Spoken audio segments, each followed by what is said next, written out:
I'm Steve Kathan. Concern grows about rising energy prices as the war in Iran enters its second full week. CBS News contributor Javier David. The nightmare scenario long feared has been brought to life, which is the Strait of Hormuz is shuttered. We're talking more and more now about 70s-style stagflation. It looks like there's no immediate end in sight to this conflict. It's why we're above $100 per barrel on oil and markets are swooning. And initially, you had a muted market response because everyone presumed that this would be done in days. Well, AAA now says the national average for a gallon of regular gas is now $3.48.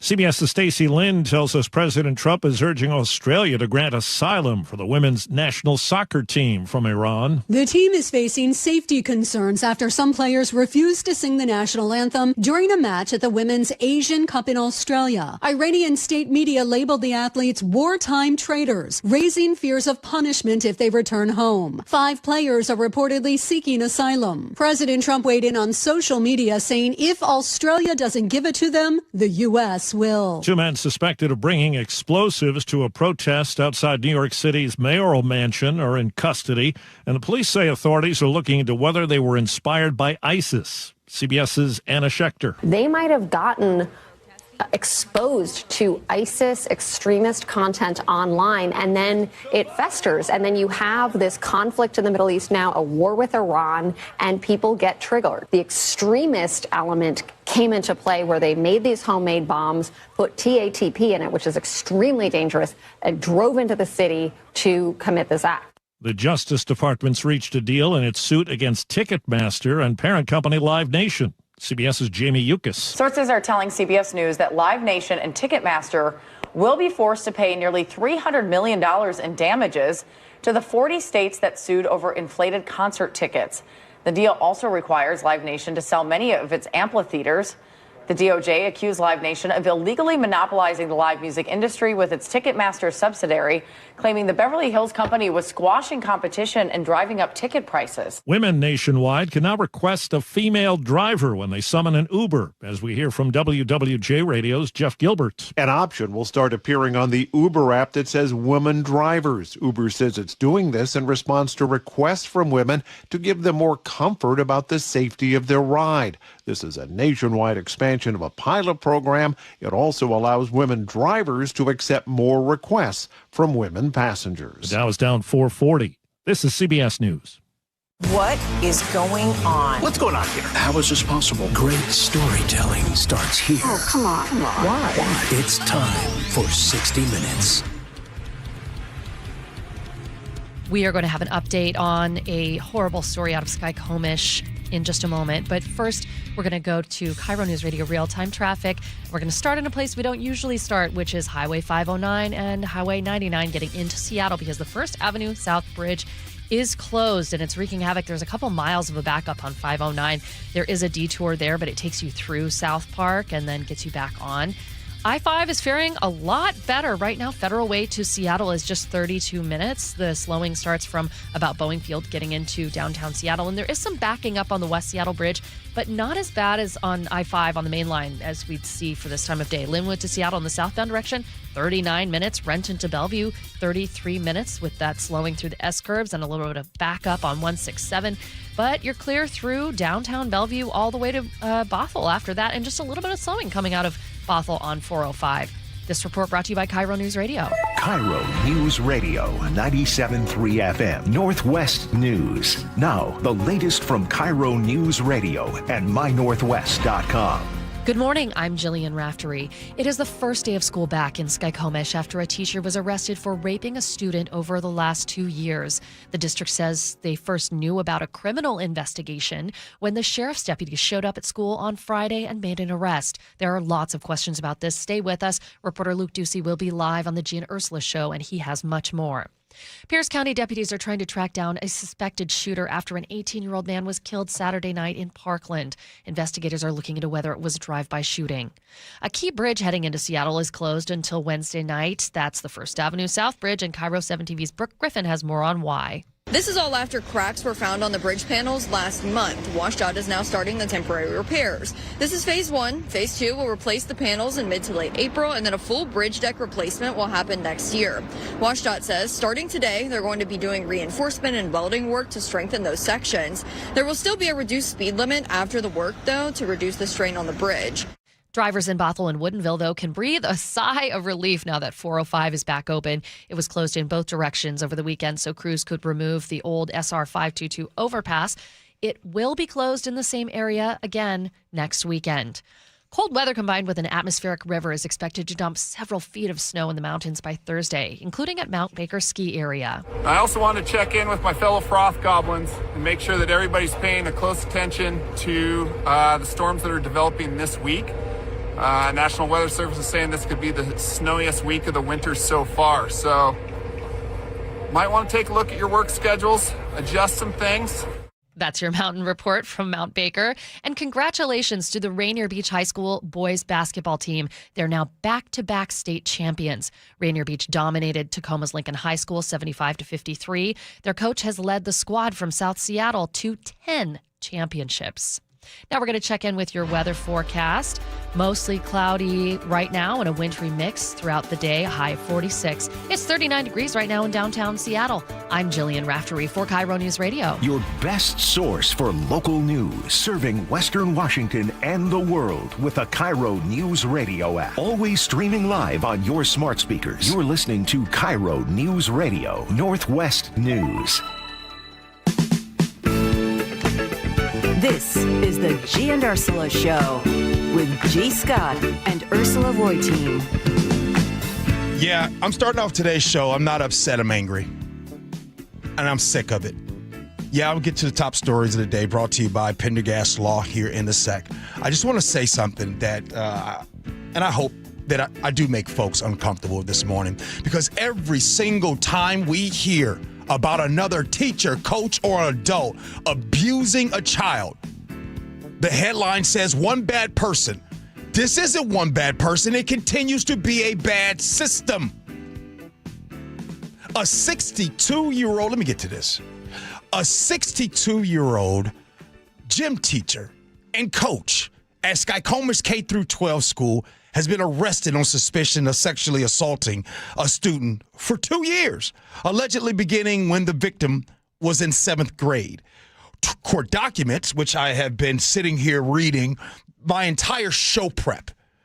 Court documents say at least 2 staff members and students raised concerns about this, but instead of separating the teacher and the student, the school allegedly required another student, not an adult, to be present whenever the two were in the same room.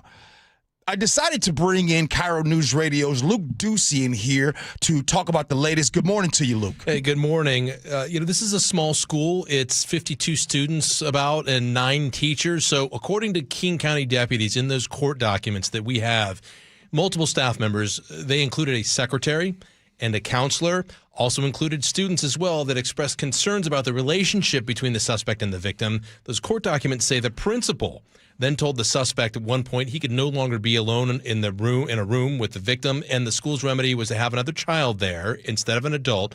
But deputies say that second child was autistic, would sit at the far end of the gymnasium of that school with a tablet and headphones on. According to those documents, the suspect and victim would continue to engage in acts at the other end of the gym, at least one time, according to deputies, in a stairwell that had a window where the suspect could look through. Court documents say that a janitor almost caught them at one point. But that was the remedy, according to court documents, for the school, was to have another student there, not an adult. Okay, let me back this up. I want to make sure I and everyone else listening to you, I want to make sure I got this straight. Because I was listening to what you're saying, and I'm reading here in the court document, and I'm reading the part where it says that the multiple staff members and students at the school had previously expressed concern about this relationship. So I just want to make sure I got this right. So you're telling me that with the express concern, the remedy was, hey, from here on out, you can't be alone with the student, so there needs to be another child in there with you. That's what King County deputies are saying, investigators, after they talked with and had multiple conversations and interviews with people involved. Yeah, that's what they're saying. I mean, they also went on to say in these court documents, you know, that there were multiple contacts between the suspect and the victim inside the school and outside the school.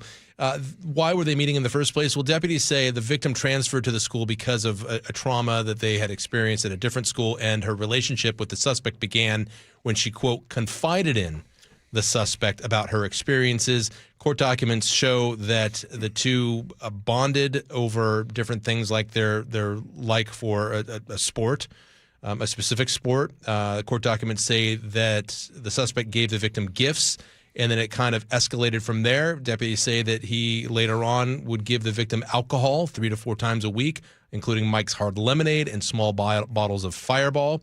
And they also say that, and I'm adding these just for context, according to sheriff's deputies. Yes. Deputies say that he would also spray deodorant on a teddy bear of hers the victim owned, so it would smell like him. So you mentioned that the alleged victim, before that previously, the thing started in 7th grade. You said that they were in a different school previous, so that means that the alleged victim was in 6th grade, so that there was some type of trauma that happened there, and then you get to the new school, Skycomish, and then there's the confiding in this alleged suspect. Is that correct? That's right. Just make sure it's correct. Okay, so how did we get here? Meaning, did the school themselves, because I see in here the court document, it says express concerns about this relationship, and these express concerns were from multiple staff members and students. So did the school do an investigation and they alerted King County? How did this all come about? Yeah, so this is where all the questions start beginning for us. And we have a lot of questions. Okay. We're already asking those questions, but there are a lot of gaps here to fill in. So let's talk about that a little bit. I think some of the answers come from a letter sent to parents by the Skycomish School District. It was posted on social media on Facebook yesterday. They claim that the district had no advance notice that the suspect was under investigation until the day of his arrest, which was Friday. Arrested in the middle of the school day on a Friday. This letter goes out to parents over the weekend and then posted on social media and on the front page of their school district website as well.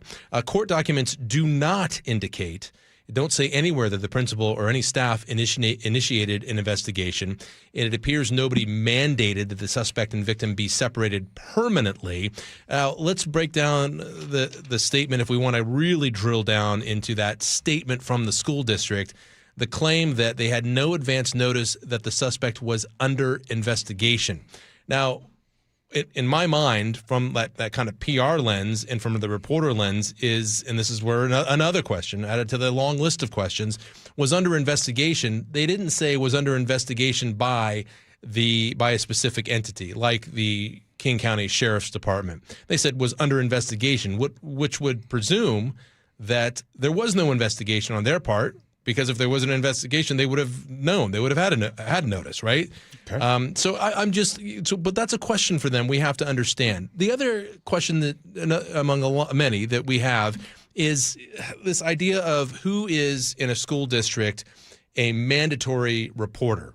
In other words, if you're a counselor or teacher, or you're in some position, principals mainly are. Yeah. They may have, and I think you want to get into this as well, yes, they may have district policies in place, but there are, the law and rules clearly state that if you become aware of a situation like this, where there are allegations or rumors that a student is in harm's way, in trouble, is being assaulted in some way by a teacher, that you have a duty and responsibility under law to report that, not just to the school district or up the chain of your command, but also to call 911, call the sheriff's office, or call CPS Child Protective Services.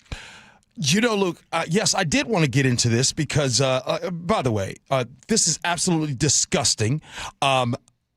I'm going to save my opinion for after this because I think at this point, going forward, I think Skycomish K through 12 needs to be shut down right now because this stinks from the head down. There's no way that they should even operate. I'm sick and tired of institutions meant to protect our children constantly failing, and then we try to blame it on one person. Nah. This isn't just one person. This is a system that failed this family and this young alleged victim. In it, I want to talk about something that does not seem just right to me. I'm looking at the handbook, and it clearly states on child abuse and neglect prevention, it says staff should be attentive to any evidence for abuse or neglect. Okay. Any conditions or information that created reasonable suspicion of abuse or neglect should be reported. Okay. Legal authorities have the responsibility for investigating each case and taking each action as is appropriate under the circumstances. All right. Any school personnel having reasonable cause to suspect neglect or abuse shall make, this is the part that I'm burning up about. This is in their damn handbook. Any school personnel having reasonable cause to suspect neglect or abuse shall make a verbal report to the superintendent. However, the staff member who has the suspicion or to whom the abuse is reported has the responsibility to make the report to CPS. Why is it a verbal report to the superintendent? That's what I don't like, that it is not clear for that. I want to see stuff in black and white. If there was concern, there should have been something said to the parents. And speaking of that, I'm looking at this statement that was written March 8th by the superintendent, Destry Jones. Dear parents, guardians, and community members, on Friday, King County investigators arrived at Skycomish K through 12 to arrest a male staff member during the school day. The district had no advance notice that the employee was under investigation until the day of the arrest. Now, I want to make sure I got this right, Luke. When they say, because this line's important, the district had no advance notice that the employee was under investigation until the day of the arrest. Does that mean that Skycomish had their own investigation going? I think that the letter, what they're trying to communicate again in there is that they weren't aware that this suspect was under investigation by King County Sheriff's Department. However, the way it's written, yes, again, it presumes that there was not an investigation of their own. It is what one of my big questions as a reporter would be, because they didn't have notice that it was under investigation. Does that mean that they weren't looking into it? I mean, I'm guessing that's what that means, because they're trying to separate themselves a little bit. Back to what their policy, what their policy is, yes. the district policy when it comes to reporting things like this. I think any attorney listening right now would circle the words reasonable suspicion, because that's what it comes down to. What is reasonable and what is suspicion? But what is reasonable suspicion? Those two things together. Yeah. Does this necessarily pass the sniff test here? No, it doesn't, quite frankly. But there are questions, and we are asking these questions of who, if anyone, knew what and when did they know it? Did they and what is categorized as reasonable suspicion in terms of the school district's own reporting process? But within that, a question of reasonable suspicion, did it, according to what that is, the definition is, was that enough to mean that by law you should have called 911? You should have called investigators at the county level or at the state level or someone else, because you had a responsibility to do that. Those are questions that we will get to the bottom of. Well, Luke, it's just a matter of when. By the way, we're joined here by Luke Ducey here on the Gee and Ursula Show. Luke, so you mentioned that there's this relationship that took place between this alleged suspect and alleged victim. Were they in a classroom? Because you mentioned, why were they in a situation where it was just them in a classroom? Like, is this a normal classroom? Because it sounded like they said, hey, you can't do this by yourself anymore. So here's another student that you need to have in there. What type of class was this? That's another great question. We have information that we are running down. Okay. That could point to potentially that there was a systematic process that was involved here that would have played that. There are. Let me say it this way. Okay.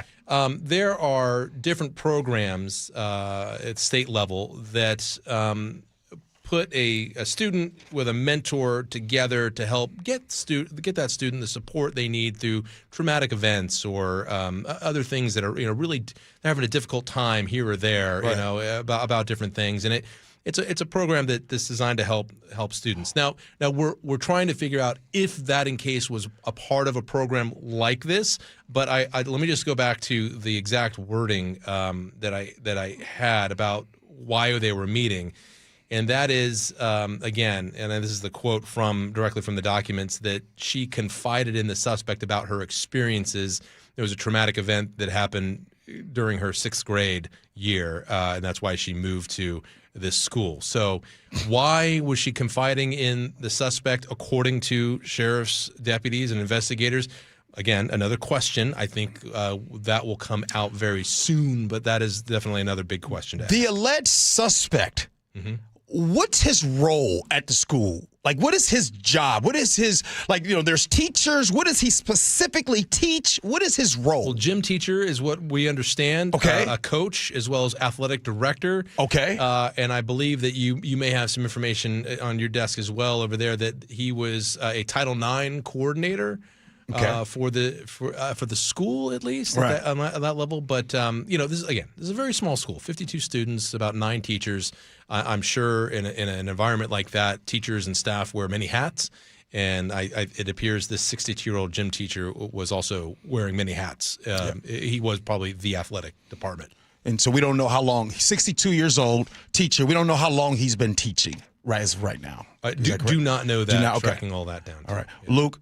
Thank you so much for your reporting. If there's anything new, we would love to have you join us in the 10 o'clock hour, anything new, because I definitely want to stay on top of this. We appreciate your time. Yeah, we'll do. Absolutely. I'm not talking about anything else during this segment. Our kids, they're supposed to be surrounded by protection. Schools, administrators, counselors, reporting policies, all of it. What's it built for? What's it there for? It's there for one reason, to keep our children safe. And yet somehow these same systems, institutions that's supposed to protect our kids keep failing these kids and families. What type of money do you give this family?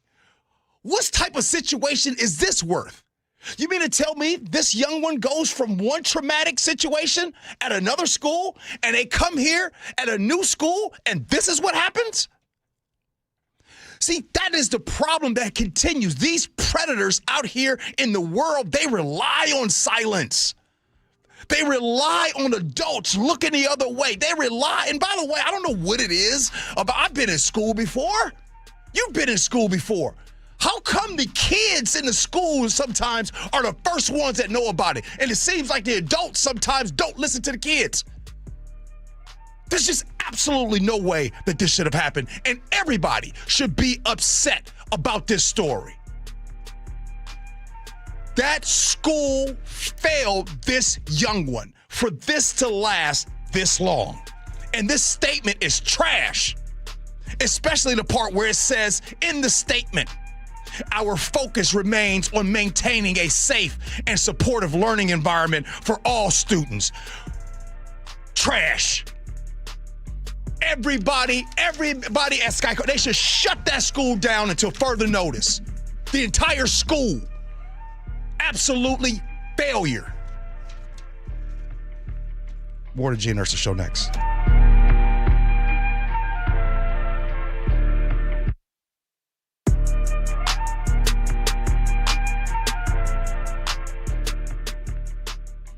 KIRO News Radio, where you turn for the news you depend on. Two competing budget proposals. Senators want to be aggressive, they say. Traffic. We have a stall on westbound 16. Conversation. If they pass this thing and Governor Ferguson signs it into law, I think there's going to be a mass political sea change in Washington State. And your Super Bowl champion Seahawks. They're bringing it home again. Broadcasting live from the KIRO News Radio YouTube channel. KIRO News Radio 97.3 FM. If you owe back taxes, listen carefully to rule number 1. Never go up against the IRS alone. They're cracking down, freezing bank accounts, garnishing paychecks, canceling passports. Even your home or business could be at risk. But here's what they don't tell you. The IRS has powerful tax relief programs that could save you thousands if you qualify. That's why smart people call Optima Tax Relief, America's #1 tax resolution firm. Nobody knows these programs like the experts at Optima. Their team of tax attorneys and licensed professionals have resolved over $2 billion in tax debt for people just like you. The IRS is not stopping, so don't wait and don't take them on alone. For tax help you need, for tax help you can trust, call Optima today for a free consultation. Call 800-343-6460. 800-343-6460. 800-343-6460. Optima Tax Relief. Some restrictions apply. For complete details, please visit OptimaTaxRelief.com. Yikey Wawa. What? My hot water. Yeah? Not so hot. Water heater trouble? It's not working. We can fix that. This week? How about today? Apollo Plumbing really is ready right now. Especially when it comes to water heater replacement. Think I need a new one? Is it more than 10 years old? It is. Probably so. Doesn't heat like it used to. It runs out? All the time. That's a warning sign. Uh-oh. So are little leaks. But Apollo can get me a new one? Installed today by our clean screen trained and trusted plumbers. They're water heater experts. But I probably got to pay a rush fee. No extra charge. You make this too easy. We'll even haul off the old one. A new water heater. Same day. That's the Apollo Plumbing way. This is going to get my budget in hot water. Got you covered there too. How? Our available payment plans. I don't have to wait? Or take cold showers. You are a lifesaver. Call us this morning. You'll have hot water today. That's the Apollo Plumbing way. ApolloPlumbing.com. Hey, Brock Hewitt here with my buddy, Dr. Daniel Nelson from Eastside Pain and Regenerative Medicine. The stem cell therapy you did on my knee was a game changer. But Dr. Dan, people ask me all the time if you're seeing the same kind of success treating neck and back pain with stem cell therapy. Great question, Brock. As you know from your experience, we've had tremendous success treating major joints like hips, knees, and shoulders, but we've also seen excellent results treating neck and lower back pain. In fact, we're the only clinic in the Seattle area offering image-guided stem cell and PRP injection therapy specifically for neck and low back pain. How cool is that? If joint, neck, or back pain is holding you back, call Dr. Daniel Nelson at Eastside Pain and Regenerative Medicine and find out if stem cell therapy may be right for you. Dr. Dan here is the only doctor with over 30 years of experience in pain medicine techniques, including stem cell therapy. Call Dr. Daniel Nelson, MD, at 425-823-4000 or visit danielnelsonmd.com. That's 425-823-4000 or danielnelsonmd.com. 1877 Cars for Kids. KARS Cars for Kids. 1877 Cars for Kids. Donate your car today. 1877 Cars for Kids. KARS Cars for Kids. 1877 Cars for Kids. Donate your car today. Ready to get rid of that old car? Donate it to Cars for Kids. Call 877 Cars for Kids to speak to a friendly live agent. Donation is super easy, and your car can be picked up as soon as tomorrow. Go to carsforkids.org now or call 877 Cars for Kids to donate your car today. 1877 Cars for Kids. KARS Cars for Kids. 1877 Cars for Kids. Did you know you can donate real estate too? Go to carsforkids.org. That's cars with a K. Snoqualmie Casino and Hotel welcomes Seattle Golf Show March 13th through 15th at Puyallups Washington State Fair Event Center. Parking's free. Get front door bonus golf, see 100 exhibits, top courses, and shop big brands with Putts Golf. Tickets, seattlegolfshow.com. Guys, did you know your testosterone affects everything in your system, including how you feel and perform every day? Right now, Revive Men's Health Seattle will check your testosterone for free. Knowing your T levels is the first step in understanding if you have low T. Your testosterone level impacts your energy, libido, sleep, weight, hair loss, mood, and even ED. Maintaining an appropriate T level can change your whole life. Most men start to see changes in their hormone levels in their 30s. Experience and results matter. So what are you waiting for? Get your T levels checked today by local, experienced, and trusted men's health experts. They've helped thousands of men since 2011. They're so confident they can help you, they even guarantee it. Call Revive today and schedule your free testosterone test, free exam, and free consultation. Call Revive Men's Health at 206-529-1111. That's 206-529-1111. Or visit ReviveMen'sHealth.com. An organized home is a happy home and a happy homeowner. John Curley here. Closets by Design made me and my home happy. Experience the quality and backing of a national brand with friendly local Seattle service. From booking the appointment to a free in-home consult to installation day, Closets by Design will leave you wowed and clutter-free. Right now, get up to 40% off plus an additional 15% off and 18 months financing and free installation. Visit closetsbydesign.com or call 1-800-BY-DESIGN to schedule today. KIRO News Radio 97.3 FM Northwest News. Now, the latest from KIRO News Radio and mynorthwest.com. Good morning, I'm Jillian Raftery. The U.S. and Israel continue to bomb Iran, including strikes on oil facilities. Iran is firing back at Israel and other Persian Gulf nations. Now Iran has a new supreme leader, the son of the late Ayatollah Khamenei. CBS News senior national security correspondent Charlie D'Agata has more. This is definitely based on a hereditary decision that this is the Ayatollah's son. We don't know a lot about him, but we think that he has at least the same sort of ideals that his father had. President Donald Trump is urging Australia to grant asylum for the women's national soccer team from Iran. Here's CBS's Stacey Lynn. Iranian state media called several players wartime traitors after they refused to sing the national anthem at a game in Australia. President Trump is urging Australia to grant the players asylum, saying the U.S. would take them in if Australia will not.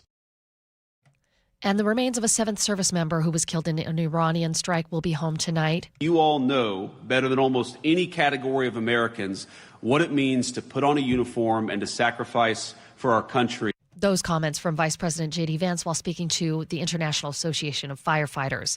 A Coast Guard rescue swimmer has died after being injured during an operation off the Washington coast. Petty Officer 2nd Class Tyler Jaggers was hurt February 27th while responding to a medical emergency on a cargo ship. He was stationed at Air Station Astoria in Oregon. Jaggers was awarded the Distinguished Flying Cross before his death March 5th. Now we're going to check your drive, KIRO News Radio real-time traffic, and we are still struggling on 509 because of that First Avenue South Bridge closure. We got to back up about 2 miles, and it looks like there is a collision back by Boulevard Park by the Rainier Golf and Country Club, and so that's not going to make that route any easier. I-5 is doing comparatively a lot better. The slowing that did start from Boeing Field into downtown has eased a lot, and it's only about 32 minutes Federal Way to Seattle. I-5 in the southbound direction looks like it's pretty thick going back into Licton Springs, but not nearly as bad for this time of the day. Pro 5 looking pretty good, just a little bit of a snag through the S-curves and just getting barely out of Bothell. This report brought to you by KIRO News Radio. We are going to have a wintry mix throughout the day with a mix of some glimpses of sunshine, a high of 46 and about the same tomorrow, but a little bit less sun. 39 degrees right now in downtown Seattle. I'm Jillian Raftery for KIRO News Radio. Your best source for local news. You're listening to KIRO News Radio, Northwest News. Hey, good morning, everybody. It is a Gee and Ursula show. At 9:47, we need to talk. Nick, you know your dog got into a car accident. I heard a little birdie around the room. Yeah, something happened over the weekend. So I'm going to tell you guys about it. I'm going to tell you how it all went down. Yes, I was in the Tesla. I'm okay. Don't worry about it. I'm okay. But I got to tell y'all a few stories. Shout out to the Pierce County Sheriff's Department.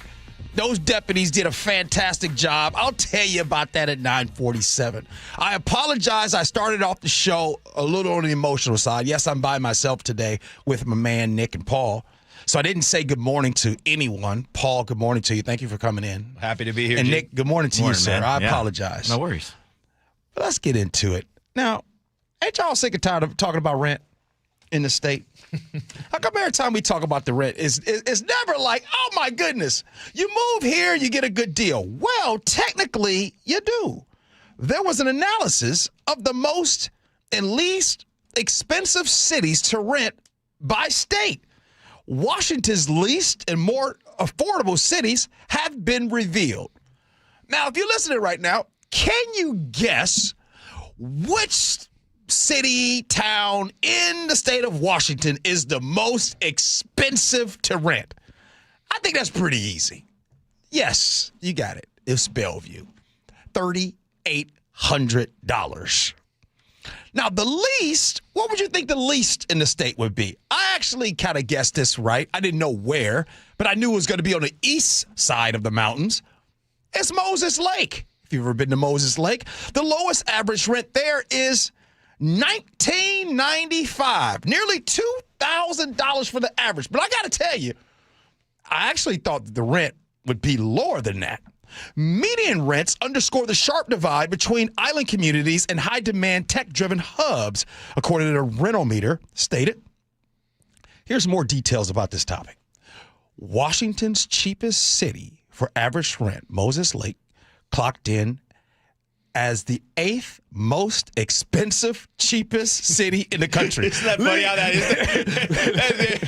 Let me say that again. Moses Lake clocked in. Now listen now, as the 8th most expensive, cheapest city in the country. Only Delaware, $2,000. Nevada, Massachusetts out there, Arkansas, Connecticut, Rhode Island, and Maine had more expensive, cheapest cities. Now, Oregon, their cheapest city for average rent is Grant Pass. It has the same average rent as Washington's cheapest city, which is Moses Lake. Now, this study was based on median rents for 3-bedroom, single-family homes in the United States, these U.S. cities with at least 25,000 residents. One of the most striking patterns in this data is how sharply single-family rents can diverge over very short distances. Check this out. In Flint, Michigan, and Ann Arbor, those two are less than an hour apart by car, yet they represent very different rental markets. Median rent in Flint, yes, Flint, the same spot, the drinking water, you guys know Flint, stands at $999, while in Ann Arbor, which is where the University of Michigan, the team up north. You actually said it. I feel like that's the first time I've heard you say it. Because I'm by myself, I don't have Ursula to say, he's saying the University of Michigan, so I'm trying to be a grown-up, an adult by saying it the right way. But anyway, in Ann Arbor, it's $2,900 a month. Again, the differences is just an hour apart. So my question to all of you, by the way, hit the text line up. I got to hear from you, 888-973-5476. Here's the question. If money were no problem and you could live anywhere in Washington, where would it be? And the reason why this topic, I'm not going to lie, I'm going to tell y'all something. Over the last 2 days, you guys know me and my wife knows it too. Every about 6 months to a year, I have this whole, I need to move, just so you guys know. I do. And then I think about it, I sit on it, and then I don't do it. But I think it's getting close now. And the reason why is because the majority of my life is up north. Most of my work is up north. You guys hear me every single day is up north. My auctioneering is up north. I do some south, like some things, but I would say 90% of my life is up north. My wife, who works down south, yeah. But I told her, I'm like, hey, it's time for us to make this move. So I'm really considering So I'm asking you, Paul and Nick, I'll start with you, Paul. If money were no object, where in Washington would you live? What's the perfect sweet spot? I think for me, I truly think West Seattle would be the spot if I could pick any. I think West Seattle has everything I love about living in Seattle, but a little bit scaled down. Now that the bridge is up, it's because when I first moved here, I lived in West Seattle. Yeah, but I moved here in the middle of the pandemic and after the bridge shut down. Yeah. So I didn't get to live in West Seattle with the bridge and everything. And man, I think it's got the beach. It's got all that great stuff down there. So many great restaurants, and it's easy to get into the city. There's public transit, water taxi. The traffic can be a bit much, but man, there's so many houses with perfect views of the water. I love the main strip of downtown West Seattle, basically there, the junction. That's probably where I'd pick, or I would go maybe onto an island, or I really like Bellingham. I really, really liked my time up there in Bellingham as well. So but West Seattle would be top of choice. Now I gotta tell you something. I was talking to my wife, and I was getting ready. I've been telling my wife Renton. I want to go to Renton, right? And why do I say Renton? Because I can go anywhere. I can come to work. I can go to SCA, to the airport. I could go to the east side. I could do. Renton is a nice hub, if you will, to go places. It's like the center between Seattle and Tacoma. Yeah. Somebody said, thought you were moving to Ruston within a year, G. Changed my mind. I ain't doing Ruston no more. Now, but you got me onto something. I used to live in West Seattle back in the day, right? That's where my kids were born at, in West Seattle. I spent a lot of time. Matter of fact, if you have old stories of me, those are my West Seattle days. I'm no longer that same person anymore. But West Seattle is nice. It's nice. Yeah, it's got. I mean, you got a bunch of stuff to do, but it's not too much. I like West Seattle, but the only downside is if that dang West Seattle bridge closes, you are jumping through hoops to get back into the city. It's turned into an island. That's true. But if you live in West Seattle, you know all the different ways you can go. You at least figure it out. Oh, you figure it out. Now, where you gonna stay at? I really do. Like, if money weren't an issue, I would go to Bellevue, just because it's that good mix of being right outside the city, but you still have a little bit of suburban life. If not Bellevue, I'd go a little more east. I love Issaquah, Lake Sammamish. It's clean out there. Nick, tell your dog the truth, man. What do you like about Bellevue? Tell me, get to the heart of it. It's clean, it's posh, you can go everywhere, and everywhere it's classy, and if money were an issue, that would be the place. Yeah. But I like Sammamish and Issaquah because it's got a little bit more suburban life, and there's some great views out there. You wouldn't like Sammamish. You wouldn't like the places out there. No, they shut down too early. You're too young for that. Oh, yeah. You're too young for that. I'd be a little more in Bellevue. You ain't got no kids right now. Now, if you have kids in school and all that, that's another thing. But come on now. You don't want that suburban life when you're young. No. Highlight over there is Trader Joe's. Hey, coming up next, we need to talk. Your dog was in an accident this weekend. I got to tell you how that whole went down. There's some things that happened, like, only with this happened to me. I'll explain it next. Gee Ursula.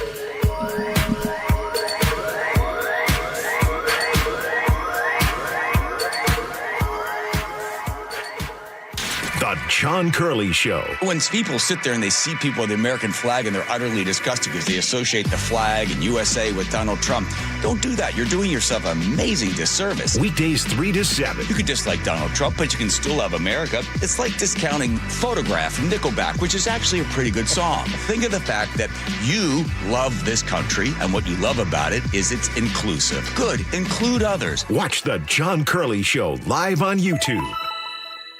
Hear that? That's Mike. He took ZQL Pure Z's, so now he's sleeping soundly on a Sunday night. ZQL Pure Z's are fast-acting melatonin gummies with a complementary botanical blend to help Mike get the sleep he needs to wake up refreshed and ready to conquer Monday. Let's do this Monday. ZQL Pure Z's, just for sleep. Really great sleep. These statements have not been evaluated by the Food and Drug Administration. These products are not intended to diagnose, treat, cure, or prevent any disease. Use as directed.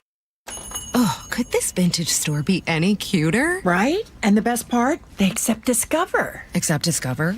In a little place like this? I don't think so, Jennifer. Oh, yeah, huh? Discover's accepted where I like to shop. Come on, baby, get with the times. Right. So we shouldn't get the parachute pants? These are making a comeback. I think. Discover is accepted at 99% of places that take credit cards nationwide. Based on the February 2025 Nielsen report. Whether you've done some preparation already or you're just beginning to plan for your retirement, it's never too late to make sure you have everything covered. Elder law attorney Rajiv Nagayach joins me. You have an opportunity coming soon that will help answer some important questions, don't you? We do. And every month we take 3 or 4 opportunities to go to the communities and educate people about what proper retirement planning is. The notion of retirement planning around having a hodgepodge plan, working with a financial planner, a lawyer, a CPA, a doctor, those pieces by themselves are not going to give you the results you want in retirement. And you and the LifePoint Law team want to teach us about the Safe Harbor Trust? They do. The single biggest financial threat in retirement is an uncovered medical illness. A Safe Harbor Trust, it should be a must in most of these estates, but it's not. Be part of the next seminar in Tacoma on March 10th, Bellevue on the 12th, Federal Way on the 14th, and Everett March 17th. Learn more and secure your space at lifepointlaw.com. That's lifepointlaw.com. I saw her texting, coming up to a stop sign. And so I saw the accident coming and she T-boned us. In the blink of an eye, Crystal's life changed when she suffered a severe spinal injury. The pain was something I had never experienced before in my neck. I got massage therapy. I saw a chiropractor. I was prescribed muscle relaxers so I could sleep. I got depressed. Nothing was relieving the pain. Drugs, sleepless nights, and depression. Sound familiar? I'm Dr. Mark Shelley, a chiropractic physician and board-certified functional neurologist. At Sound Pain Solutions, our treatments include high-dose laser combined with spinal decompression and other comprehensive therapies to rehabilitate damaged discs. We use treatments that are non-surgical, FDA-cleared, drug and pain-free. I was able to get off my pain medicines and I was able to sleep through the night, and that was what I was desperate for. To learn if you're a candidate for our treatment, call us. Sound Pain Solutions. 855-996-0025 or click soundpainsolutions.com. A 20-year study published in Current Biology showed a sizable increase in fatal accidents following spring daylight saving time. Pay attention and slow down. Many drivers are dealing with less sleep and an adjustment to their routines. If you, a friend, or family member are involved in a car accident, call CAR. The Herald Car Law Offices have 7 locations across Western Washington to serve accident victims, and they are at their best when dealing with insurance companies. Focus on your recovery while the team at the Herald Car Law Offices tracks down paperwork and communicates with insurance on your behalf. Not only will they help you recover the amount you deserve from insurance, they'll save you a lot of time and money in trying to do it yourself. They understand how difficult it is to recover from a serious injury, while they hold the insurance company or other negligent party accountable. Herald Car Law Offices can help. Go to carlaw.com. That's C-A-R-R. carlaw.com. Car accident? Call CAR. It's cold outside, and if you're noticing it's taking forever to heat your home, there are cold spots in certain rooms, your furnace turns off and on a lot, or it never stops, or maybe your energy bill is just way too high. These are all warning signs that your home needs a blanket. There may be something wrong with your insulation, which means not only are you uncomfortable in your own home, but you could be wasting hundreds or thousands of dollars a year in lost energy. Call Insulation Northwest today, and we'll send one of our professionals to give you a fast, free energy inspection to determine if there is a problem. And if there is a problem, we can fix it fast. Most jobs are completed in 1 day. You have nothing to lose. The inspection is free and only takes about an hour and could save you thousands. Keep the heat in, the cold out, and your energy bill low. Call Insulation Northwest today. Insulation Northwest, the real insulation company. Please ask if you qualify for thousands of dollars of free rebates from your energy company. InsulationNorthwest.com. It is the Gee and Ursula Show. Good morning to all of you. Grateful that you're hanging out with us. Luke Ducey is going to join us at 10 o'clock. As you all know, the big news from today is that 62-year-old gym teacher, coach, athletic director from Skycomish K-12 school. Well, he's been arrested on suspicion of sexually assaulting a student for nearly 2 years. Luke Ducey is going to join us to talk more about that and talk more about it from the lens of the prosecutors and what they said and have done since Saturday. So he will join us at 10 o'clock. Right now, we do need to talk. This Saturday. What a day it was. Started off, got to the gym at 8 o'clock in the morning. It was fresh, good gym experience. Spent about 90 minutes in that gym. Oh, got a good gym workout. It was Saturday. Lillian had made pedicure appointment for us at 11 o'clock. Everything was great. It was just, you just start your Saturday off on the right foot. Everything was great until it wasn't. So I'm on my way home, driving home, and on the shoulder was a car that just all of a sudden, I guess, they wanted to make a U-turn. On the same side as me, on the shoulder, they wanted to make a U-turn and turn. Obviously, they didn't look in their mirrors to see that I was coming. The one thing that Tesla does do a good job of is it records everything. And they came out. I tried to dodge it. Couldn't do it. Bam! Smashed right into it. Older couple. I mean, you could just tell. I just wanted to make sure that they were okay. They were okay. I went over to them. They was fine. And I said, hey, let's just wait here and we'll let the police come and everything. And that, I just kind of wanted to do it that way. And I knew it was going to take a while. My 911 thing came up and they just was going to dispatch the Pierce County Sheriff's Department. Well, the couple, their kids showed up to the scene, and when they got to the scene, they were kind of taking pictures, and they were like, hey, so what happened? And so instead of explaining what happened, I just pulled out my phone, and I just showed them video of exactly what happened, and they looked at it and said, ugh. So they go over to the dad, like, what were you thinking? I'm like, no, it's okay, as long as he's okay, it's a mistake. So check this out.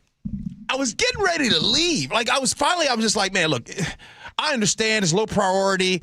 Pierce County, there was nothing, nothing on them for not showing up. So they were getting ready. I was getting ready to tell them, like, hey, let's just exchange information. And then what we'll do is, because, it's pretty black and white. I got it on video. It's right there. No investigation needs to be done. They're like, oh, okay. As we're doing that, Pierce County Sheriff's Department, they showed up. Officer shows up, gets out. Dope dude, real cool dude, going through it. As we are going through it, watch this. Right down from us, boom, car accident that just happens, right? I said, oh, man. And the police officer was like, oh, my goodness. And it happens, white car hits this van. I said, man, what's going on this road? And then that's when things got a little different because they got out and ran out of the white car. I said, oh, they ran in the back.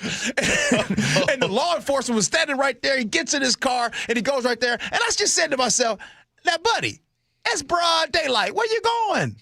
Man, they caught that dude so fast. Yeah. They caught him fast. So, in that situation, we were lower priority because we was chilling. They had to go tend to that. Right. And then finally, they came over after about 30, 40 minutes or so. I'm out there for a while. Right. And they came over.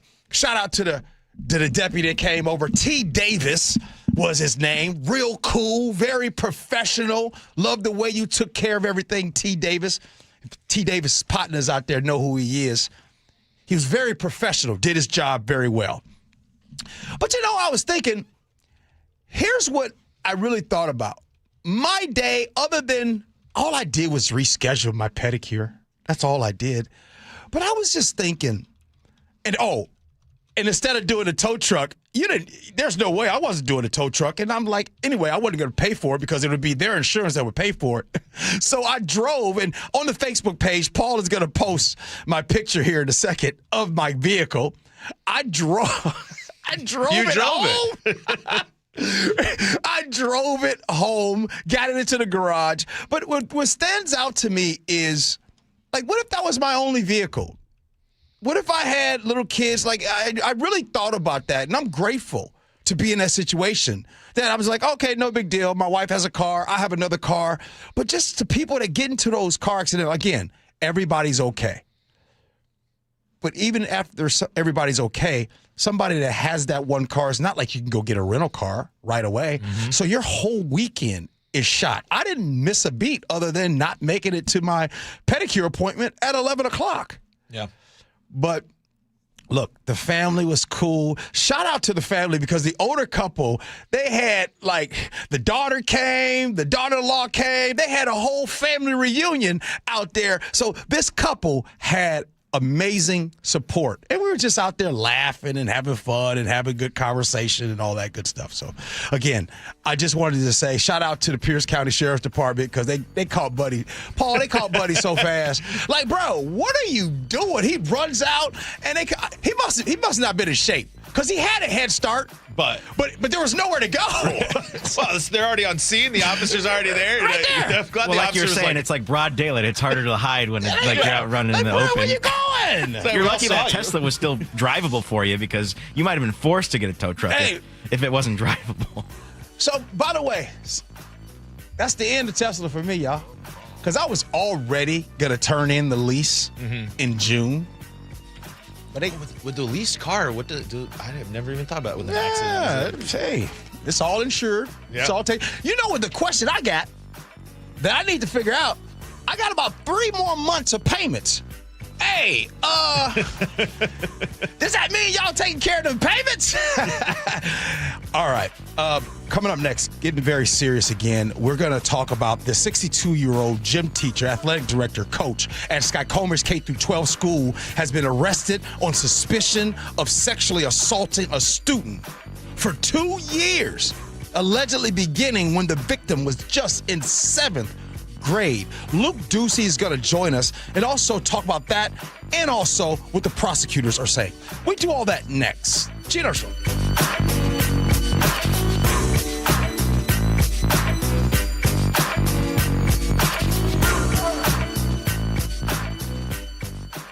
KIRO Newsradio, the first place you turn for the news you trust. Seattle's new mayor is laying out a big vision. She offered few specifics. Engaging conversation. Has anybody noticed their electric bill? It's diabolical, Ursula. And your Super Bowl champion Seahawks. They are bringing the Lombardi back to the Northwest. Streaming everywhere on the KIRO Newsradio app. Always here, always with you. KIRO Newsradio, 97.3 FM.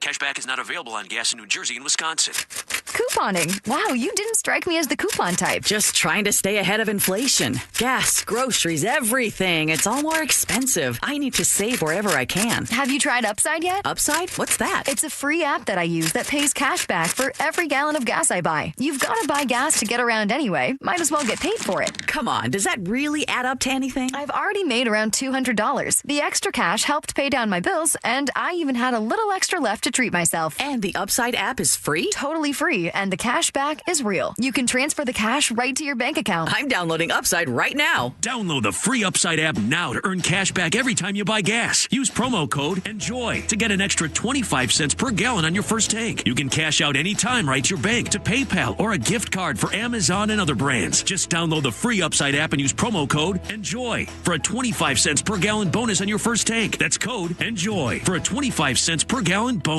Meet Morgan Jones. Morgan is about to step into a world unknown to most, thanks to Progressive's Renters Insurance, a place of fresh linens and turn-down service. You see, Morgan temporarily vacated her apartment and has gone to a hotel because a pipe burst in her apartment. A pipe that made her sense of reality and apartment ceiling all come crashing down. Luckily, Morgan checked into Progressive's Protection Zone. Get a quote at Progressive.com. Progressive Casualty Insurance Company, affiliates, and third-party insurers. Why'd I go to the doctor? Working on the farm, my heart kept skipping a beat.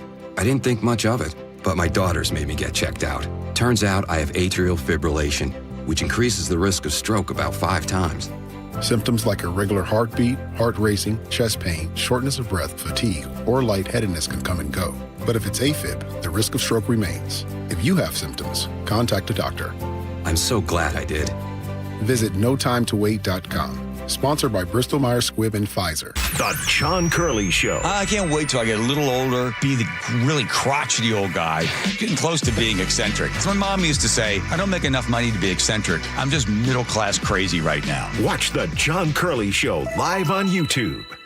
Wesley Financial Group is not a law firm. Ask yourself this question. Is it really worth holding on to that timeshare that you know you need to get rid of? Here's the truth. The average maintenance fee just went up over 17%. That could have been 117%, and there's nothing you can do about it. When you buy a timeshare, you give them a blank check for annual maintenance and assessment fees. I'm Chuck McDowell, founder of Wesley Financial Group. For 15 years, I've helped over 50,000 families cancel their timeshare. Not sell it, not transfer it, cancel it. Did you buy a timeshare because they told you it was a great investment and your maintenance fees would never go up? That's a lie. Are you ready to get rid of your timeshare once and for all? Simply call us and I'll send you our timeshare exit kit that explains all your options for cancellation. Call Wesley now for your timeshare exit kit. 800-990-3434. That's 800-990-3434. 800-990-3434. For over 50 years, Bucky's Complete Auto Repair has been the one locals trust for fast, friendly service with guaranteed repairs. With 16 family-owned locations and a Carfax preferred badge, Bucky's makes it easy with same-day service and available financing. Visit Bucky's.com. Your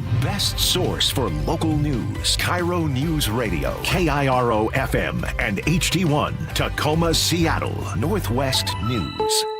This is CBS News on the Hour, sponsored by JTV.com.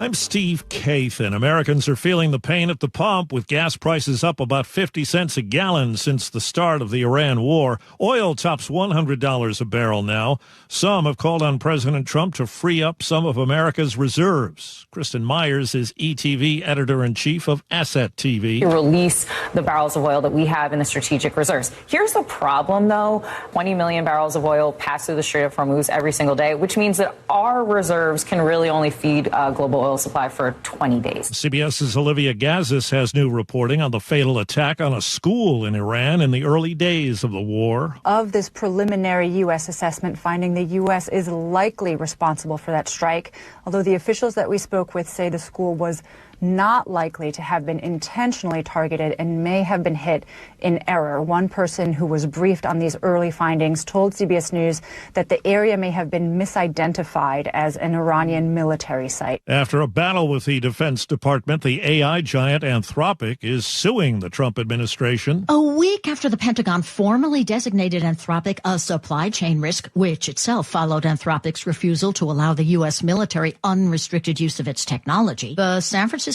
tech company has filed lawsuits in California and Washington demanding that the Pentagon reverse its decision, a decision Anthropic paints as an act of revenge and an unconstitutional violation of its freedom of speech. No comment from the Pentagon. Vicki Barker, CBS News. CBS's Chris Van Cleve tells us uncertainty is the word of the day at many airports where there are TSA staff shortages linked to the partial government shutdown. TSA and much of the Department of Homeland Security are not funded because of a stalemate between congressional Democrats and the White House over immigration enforcement.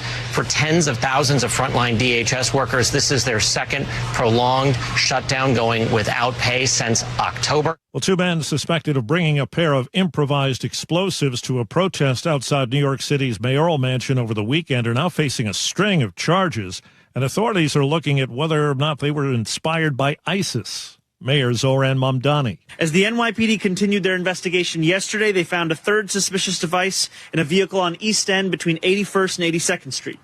Out of an abundance of caution, they conducted a number of limited evacuations of nearby buildings before removing the device from the area. Hims and Hers Health has agreed to stop selling compound versions of Novo Nordisk's Wegovy and other weight loss drugs, ending for now a patent lawsuit. The Dow is down 330 points. This is CBS News. Looking for spring jewelry looks? Find them at Jewelry Television. New customers get $20 off purchases of $99 or more at JTV.com. Breaking Seahawks news, that in just a moment. But first, KIRO Newsradio real-time traffic. And we're looking good almost everywhere, much lighter than you'd expect. Federal Way to Seattle on I-5 northbound, 28 minutes. Linwood to Seattle, 27 minutes. That is just a few minutes longer than speed limit. Even Renton to Bellevue on 405, 17 minutes. You had some slowing that was backing up on the S-curves to the 167 merge. That's gone away. That's great. Bothell to Bellevue, 16 minutes on 405. Lake Bridges look great. The only issue is 509, the First Avenue South Bridge getting into Seattle is closed for emergency repairs, and so there's a thick backup leading to that detour, so avoid that area if you can. This report brought to you by KIRO News Radio. KIRO News Radio, 97.3 FM, Northwest News. Now, the latest from KIRO News Radio and mynorthwest.com. Good morning, I'm Jillian Raftery. We have big breaking Seahawks news. We are saying goodbye to our Super Bowl MVP. Goes to Walker. He finds a gap. 40, 35, cuts outside 30, 25, far sideline, knocked out of bounds by Gonzalez. Ken Walker III. 2 big explosive runs in this drive. Kenneth Walker III had his contract up, sending him into free agency. And in the first few hours of that negotiating window today, he posted a picture of himself in a Kansas City Chiefs uniform. Walker is only the 4th Super Bowl MVP to begin the following season with a different team. A 62-year-old gym teacher in the town of Skykomish is accused of sexually assaulting a student over 2 years, allegedly starting when the victim was in the 7th grade. Multiple staff members raised concerns, and we're going to have KIRO News Radio's Luke Ducey on with the Gee and Ursula Show to go through all of that court documents and what he's investigated so far. A family is searching for answers after a teenager was shot to death in Parkland Sunday morning. We have to pick up the broken pieces of our family, and we're shattered. Tanya Bartlett is the mother of Jack Bartlett, who was the victim in that case, and she spoke to KIRO 7 TV. The Pierce County Sheriff's Department has not released any suspect information. Average gas prices in Washington are up more than 25 cents in a week. It's mostly because of the conflict in Iran, which has shut down a major oil route for tankers. We saw our first 7 o'clock sunset last night, but winter is not done with us just yet. The National Weather Service says we're looking at days of rain with no dry breaks in sight. The mountains are getting hit really hard. The Cascades and Olympics could see 1 to 2 feet of snow today and tomorrow, then as much as 4 feet Wednesday through Friday. We're going to get your whole weather forecast here right now. And in the lowlands, we're going to see rain and a wintry mix, depending on where you are, with actually a break for sunshine and clouds. We're going to have a wintry mix again tomorrow, cloudy with occasional light rain in the afternoon and a high of 45. Overnight lows this week, pretty chilly in the mid to high 30s. It is 39 degrees right now in downtown Seattle. I'm Jillian Raftery for KIRO News Radio. Your best source for local news, serving Western Washington and the world with a KIRO News Radio app. Always streaming live on your smart speakers. You're listening to KIRO News Radio, Northwest News. This is the Gee and Ursula Show with G. Scott and Ursula Reutin. Hey, good morning, everybody. It is the Gee and Ursula Show. I will be solo all week. I don't know if that's good news or bad news. Either way, it's regular news because I'm going to be here by myself, no co-host. But don't worry, I still got my main man, Nick. Nick, you gonna keep me on my toes, man? Parents are gone and no babysitter either? Ooh, it's gonna be dicey. Paul Holden is here. Good morning, Paul. Good morning, G. All right. Hey, we got a lot to talk about in this 10 o'clock hour, including one of our favorite Seahawks, one of the most instrumental in those Seahawks winning a Super Bowl. He'd have found a new boo, potentially. Already put on their varsity jacket, already put on their clothes and everything. So this might be coming to an end for Seahawks. But I'll tell you about that. I'll give you hot take on that Seahawk. But right now, let's get to it. What's new at 10? Well, here's what's new. It's the biggest story that we have been talking about. We're still following a 62-year-old gym teacher and coach, an athletic director at Skykomish K-12 school, has been arrested on suspicion of sexually assaulting a student for 2 years, allegedly beginning when the victim was in 7th grade. I had Luke Ducey on in the 9 o'clock hour. He broke it down. I want to bring him back again because maybe some of you all weren't here. So, Luke Ducey, if you could tell us where we are and then some of the news that you didn't get to in the 9 o'clock hour. Good morning. Good morning, everyone. Absolutely, G. So a reminder from that 9 o'clock hour that kind of the newer information that's coming out in court documents provided to us by the King County Prosecuting Attorney's Office, I should say. Yeah. Written by King County Sheriff's deputies and investigators. These court documents say that at least 2 staff members at the school, and this is a small school that we're talking about 52 students and 9 teachers at this school. Multiple staff members, according to court documents, including a secretary and a counselor, also students, expressed concerns about the relationship between this suspect and the victim. Just a reminder, because this suspect has not been formally charged, we're not naming the suspect. Those charging documents, though, we do expect them soon. Here is what we kind of want to touch on new as well in this story. Then we can touch on whatever you'd like, obviously. Okay. But King County Prosecuting Attorney spokesperson Casey McNerthney, we spoke with him this morning early. He says that the suspect was arrested on Friday during the school day, and then they wound up, prosecutors, in court on Saturday. What King County prosecutors did was on Saturday go to court and argue for him to be held on $750,000 bail. The judge, after hearing from both sides, set bail at that amount. So bail is set at $750,000 for this suspect, but Casey also explained next steps, why it's significant that they went to court on a Saturday. That gives the sheriff's office a few days to get more information to us, and we anticipate that by Wednesday to have a decision by Wednesday afternoon. So it buys time a little bit. I mean, a couple more days for prosecutors. They're going to wait for as sheriff's deputies and investigators gather evidence, put it together in a referral to prosecutors for charges, and then prosecutors will go over that, and then we're expecting, according to McNerthney, charges could be as soon as Wednesday, if not sooner than that. I'm looking at the documents, and in it, according to this, multiple staff members, including secretary and a counselor, and students at the school had previously expressed concerns about this relationship, stated that it has happened over the last few months. Did I hear you correctly that you said that this alleged teacher was arrested on Friday at the school? At the school. So as of this day, there was, even though there were, according to this, there was concern from multiple staff members and students, this alleged teacher was still at the school as of Friday.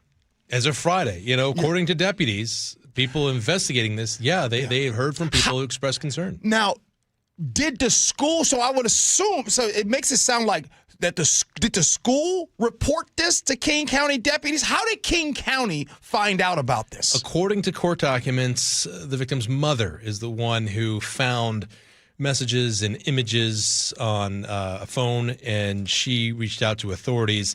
The school district put out a statement that said, deputies say the victim was, let me find that for you. So I've got the exact wording in my notes. I want to be the district had no advance notice? That's right. Had no advance notice that the suspect was under investigation, says the school district, until the day of his arrest, which was Friday. That was in a letter that they sent out to parents of this in the Skycomish School District, which is, again, a very small school district. They also posted that on social media. But that statement says that they were given no advance notice that there was an investigation. That, we assume from the statement they're talking about investigation by King County Sheriff's deputies. But what it also kind of says to me as a reporter, we have questions about this, is that they were perhaps not investigating. And let me talk about it a little bit about what they were investigating. Because deputies paint a picture in their court documents. And an expert tells me, these types of things that we're going to be talking about here are signs of grooming. So when they first met, according to court documents, deputies say, when they were first interacting, he gave her gifts. Started out as a soccer scarf in a sports magazine. And then later on, deputies say in court documents, that became alcohol 3 to 4 times a week. Deputies also say, and I don't mean to, offend anyone or making anyone upset who's listening. I'm just reading this to get to the severity of this and put this in context. According to deputies, they said that the suspect also gave her at one point a miniskirt, lingerie, and a sex toy that were purchased at a store in Monroe. We're talking about someone who is a child and was given those things, according to King County Sheriff's deputies. All right. So I'm going to go back to you. I want to break this down here because in the school's statement come from the superintendent of Skycomish School District. This part is interesting. The district had no advance notice that the employee was under investigation until the day of the arrest. So, is that meaning they had no idea that they were under investigation by King County Sheriff's Department, correct? That's what I would assume by reading that. Yeah. Okay. And so, is it fair for myself and those listening right now to assume that there was no investigation by the school if he was there on Friday when he gets arrested. Is that fair? I think as a reporter, I would be asking questions on that about because that seems to be a reasonable assumption. Yes. Okay. And so let me keep going. So what did it mean? Because I'm also reading, Luke, in these documents that what they did is they came to this alleged suspect and said, hey, from here on out, you need to have another student in with you when you're dealing with that student. What was that about? And these are questions I know you don't know the answer, but I mean, I'm reading the documents and I'm wondering, what is that about? Right, and which raises a huge point, because let's go back to the statement from the school district that they weren't aware of the investigation. They're not saying in there that they weren't aware, that we were not aware of allegations, or we were not aware of rumors, or we were not aware of. So they're not saying they weren't aware of any of those things. What they're saying is we were not aware of an investigation. Both of those things could be true. It could also be true that they are aware of rumors and allegations and suspicions and, whatever the severity is, those are all questions that we're going to want answers to, and it'll come out eventually. But they made it very specific to the investigation the school district did. And so could it be that they weren't aware of a King County Sheriff's investigation? Yeah, sure. Okay. But could it also be true that they were aware that there were that it was flagged by a counselor and a secretary, according to deputies? Right. That could be as true as well. Okay, so we're joined here by Luke Ducey. We're talking about this a horrible story out of Skycomish, K through 12. One in which a 62-year-old gym teacher, coach, athletic director was arrested on suspicion of sexually assaulting a student for nearly 2 years. And so in this document, let's go back to that again, Luke, when you say multiple staff, according to this, multiple staff members knew about this. The secretary knew about it, including the counselor knew about it. And they say some students knew about it. And they previously expressed concerns about this relationship. Now, isn't teachers, counselors, administrators, are they mandatory reporters there in Skycomish? Explain. Yes. So under law, and there would be two different things. There would be a school district policy, which we have seen and we've broken down to figure out how their reporting process under those guidelines from the district work versus under law, which says that if you are privy to knowledge or an understanding that an inappropriate relationship like the one deputies describe in these court documents is going on, then you have to. It's mandatory that you report that to law enforcement or to CPS, Child Protective Services. Now, in my PR days, not only did I work in tech for a while in PR, but I also worked for a school district, a major school district in the largest one in the state. I'll just say that without naming it, and you can figure that out, which one that is. And, I was in the PR office, but I would see things that would happen that were much lesser degree than what we're talking about here, these allegations, where it was mandatory for someone in that process to report. And I saw instances where they would report it because they were mandatory reporters. Took it very seriously. It was something that it was reviewed over and over and over again as a policy, but also as a law. And I was in meetings with attorneys at times, et cetera, talking about something else perhaps. But if that topic ever came up, it was very apparent to me in that school district that they all took it very seriously, from top administrators down to attorneys, down the chain to a teacher to even whoever, and any staff certainly, including volunteers that worked in a school as well. Took it very seriously. Luke, thank you. If there's any more new information about this story, please join us again in the 11 o'clock hour. I would love to do that. Yeah, this is a story that is developing, and we are going to be tracking down throughout the hours and the days this week. There are a lot of answers, and we're going to get to the bottom of it for you. Thank you so much. Before we move on, I'm going to talk about this Seahawk that's found a new home. I think it is important that I just really say this.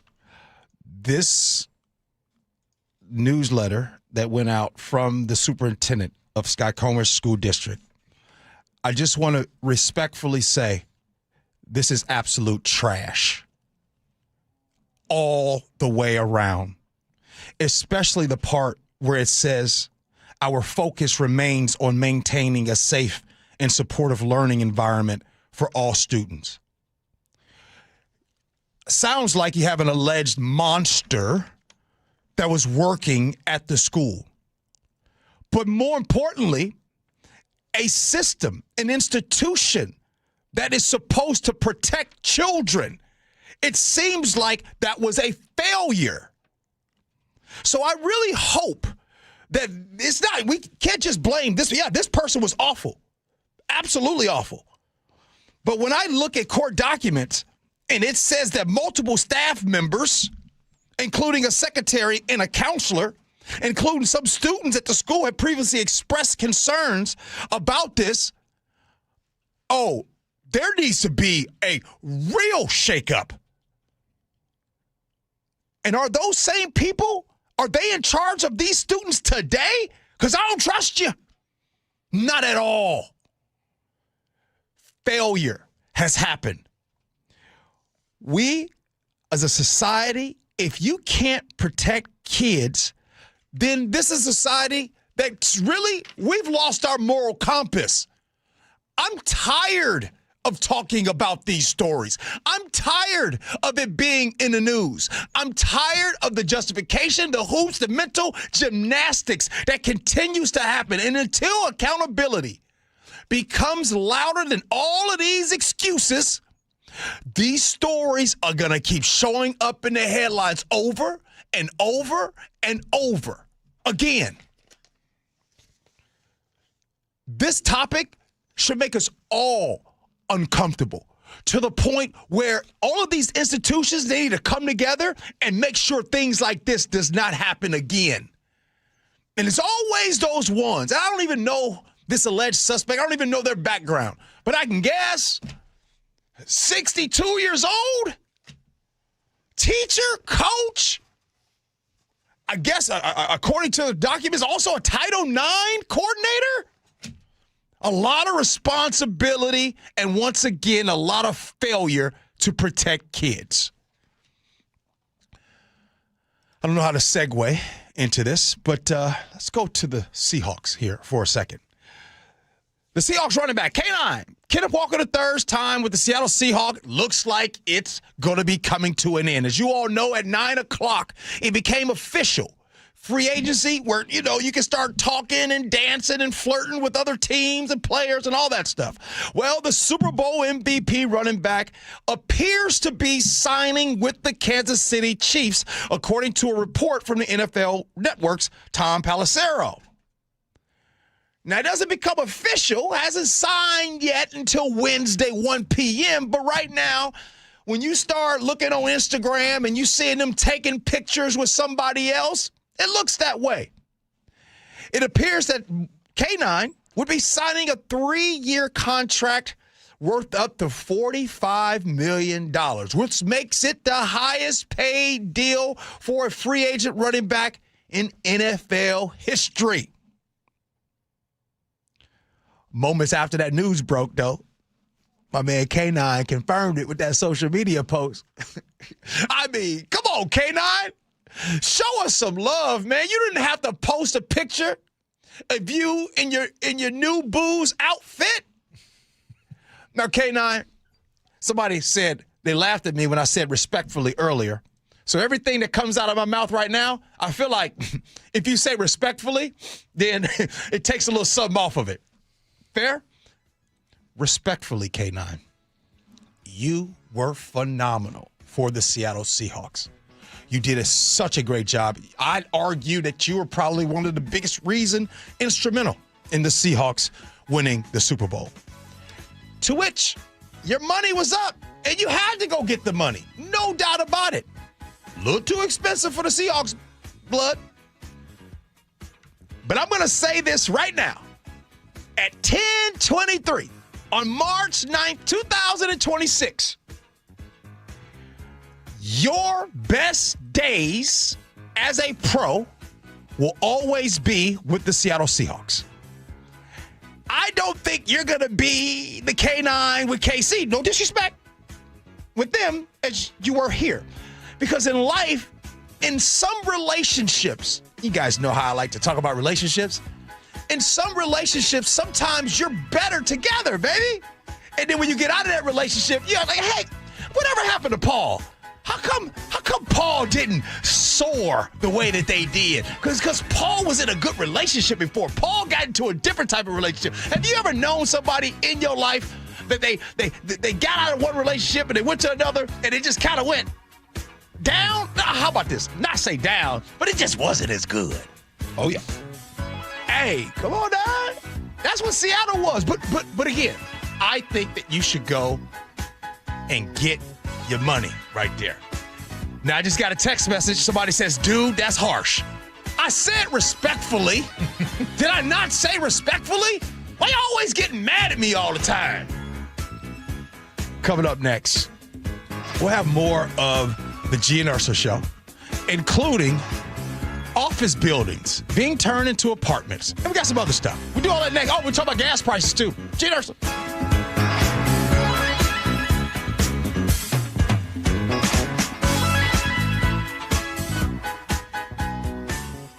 The John Curley Show. When people sit there and they see people with the American flag and they're utterly disgusted because they associate the flag and USA with Donald Trump, don't do that. You're doing yourself an amazing disservice. Weekdays 3 to 7. You could dislike Donald Trump, but you can still love America. It's like discounting Photograph from Nickelback, which is actually a pretty good song. Think of the fact that you love this country, and what you love about it is it's inclusive. Good. Include others. Watch The John Curley Show live on YouTube.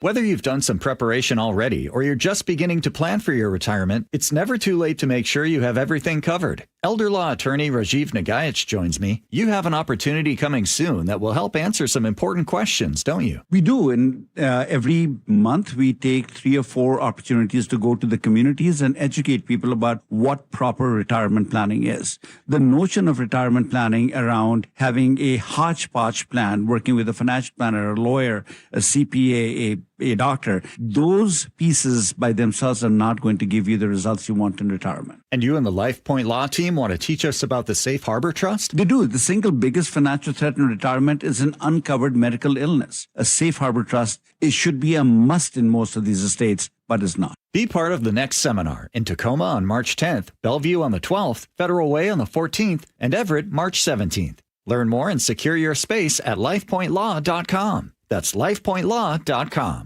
Thanks for calling CM Heating. Aren't you the company that gives away free furnaces? That's us. Buy a qualifying high-efficiency cooling system and the furnace is free. Wow. Yeah, and our home comfort advisors are tax credit and rebate specialists, so they'll handle the rebate for you. Go to CM Heating for better comfort, lower bills, and a free furnace you'll love for years. Get your free estimate for furnace replacement at cmheating.com. And remember, for furnaces, fireplaces, hot water, and total home comfort, including electrical, there's no beating CM Heating. Let's talk about your hair. Well, maybe after we talk about my hair. I've got great hair, as you know, and it's because of Advanced Hair. Yep, Advanced Hair Restoration. Their simple one-day treatment offers life-changing results that I can attest to. Guys, it's not magic, but it's close to it. They put hair where you need it most, and bam, it grows. It's actual science. Advanced Hair has top-rated physicians, modern technology, and best of all, you get your very own natural hair that begins to regrow the very next day. It's even guaranteed to grow for life. So schedule your free consultation now at 425-449-8185. Mention Curly to qualify for $250 off and 250 free hair grafts. It's a limited time offer. Advanced Hair, the winner of the 425 Business of the Year, and the team that gave me my hair back. More importantly, they'll do the same for you, guaranteed. 425-449-8185 or advancedhair.com. Say goodbye to clogged gutters and climbing ladders. With K-Guard by Guardian, leaves stay out, water flows freely, and your home stays protected year-round. Enjoy true peace of mind. No maintenance and no rust. Choose from a variety of colors to match your home's look and boost your curb appeal. Ready for hassle-free gutters? Protect what matters most with Guardian, the original make your roof last company.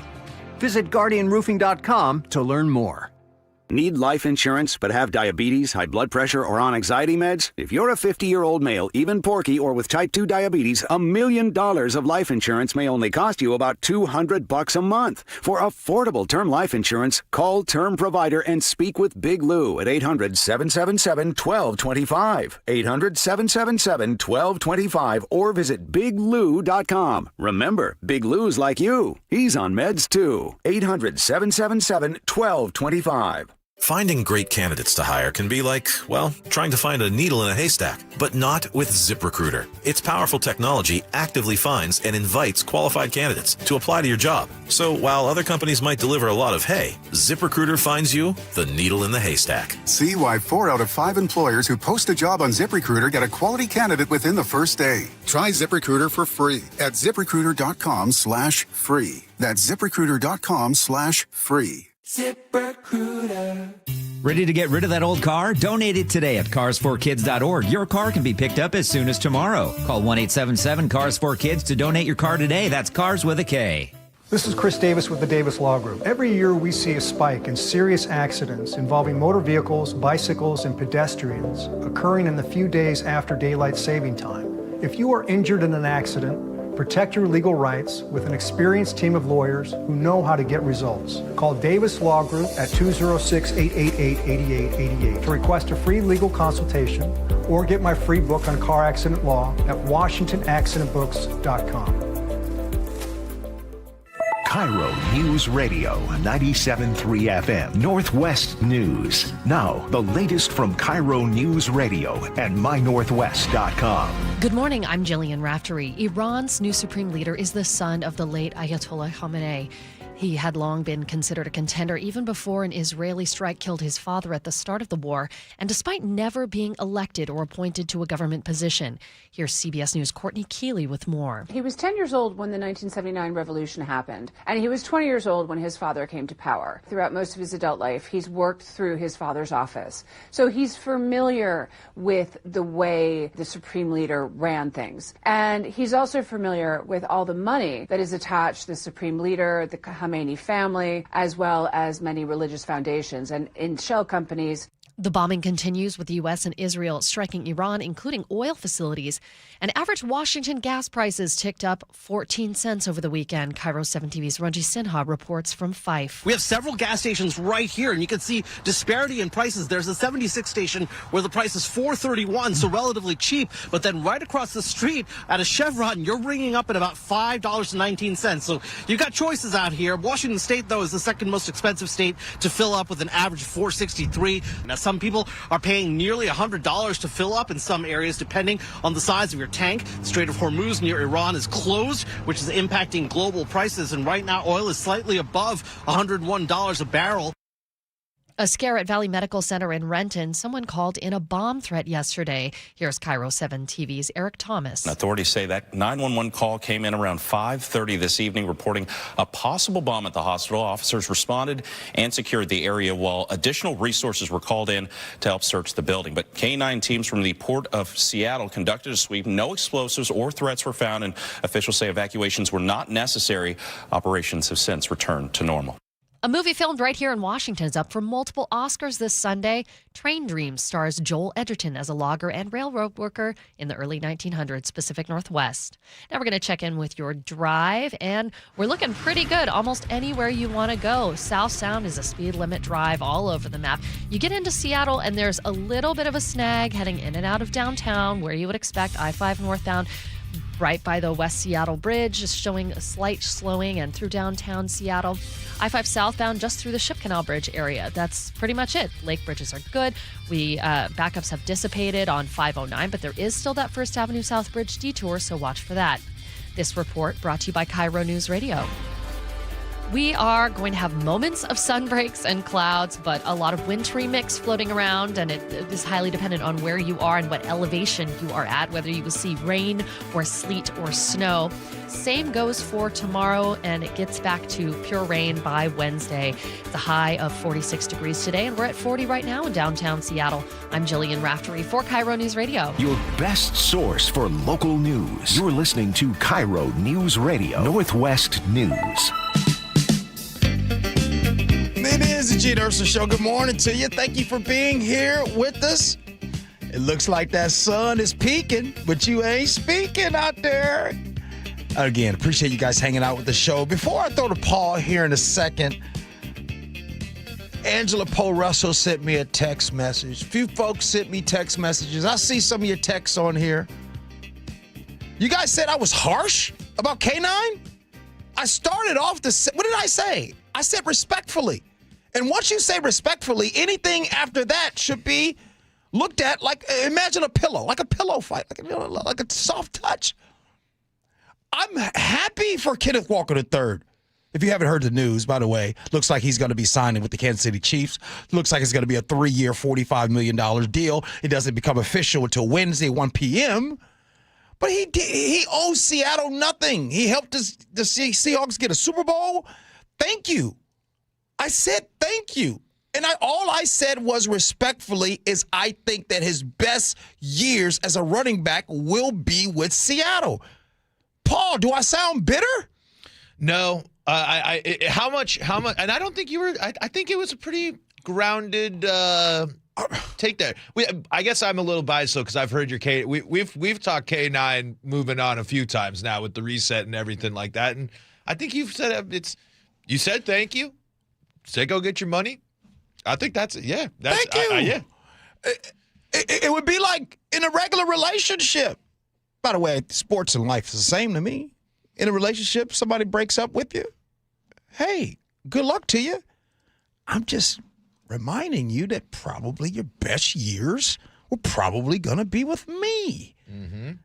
Respectfully. Well, especially when you're thinking about running backs and where they're at, it's a whole different stage now, and it's a new system, it's a new team. Yeah. I mean, you gotta. It's a good system, though. I'm not excited for this as a Denver Broncos fan. I can tell you that. I think you were getting a little upset for the fact that he's already in that Chiefs gear. So yeah, soon. that's I mean, but that's fair. You could have. Right? Like, did you have to take a picture like that? Yeah, it's like breaking up with whoever you're with, and then the next day it's like, look who I'm with. Take a selfie. That's a little, It's cool. Read the room. It's cool. Kansas City Chiefs got a lot of other issues that they got to worry about. Like they had to bring back the offensive coordinator to make things right because they had absolutely no discipline on that team. Kara, the cleaning lady, said the one time I buy a jersey with someone's name on it, it does me like this. Sorry, Kara. All right, Paul, what do you got for us, sir? I want to talk about ultra cheap travel. Gee, when was the last time you? And again, I know you got a system now, but when was the last time you booked something because you got a great deal on a flight, great deal on a package? Do you remember the last time that you did something with ultra, like you couldn't believe the deal you got? COVID. Yeah, okay. Right? I think COVID, and everybody's listening right now. Here's the deal I got. I got to go, by the way, thank you. During COVID, you guys remember, the airlines was showing love like crazy, right? Right. I got, during that time, my sons, the Ohio State, they were in the college football playoffs, right? I got to go down to New Orleans. I got to go to Texas. Got to go to the national tournament in Miami. Like, it was round trips for like $200. Yeah. So, excuse me. $200. You know what I mean? So that's the last time. But so I bring this up because the Seattle Times looked into the idea of ultra cheap travel, and it's actually got a bigger impact on communities, workers, and the environment itself. The Times spoke with Alexandra Dubakov, the chief marketing officer for a tour operator based in Zurich, Switzerland. She recently visited Egypt and saw these practices firsthand.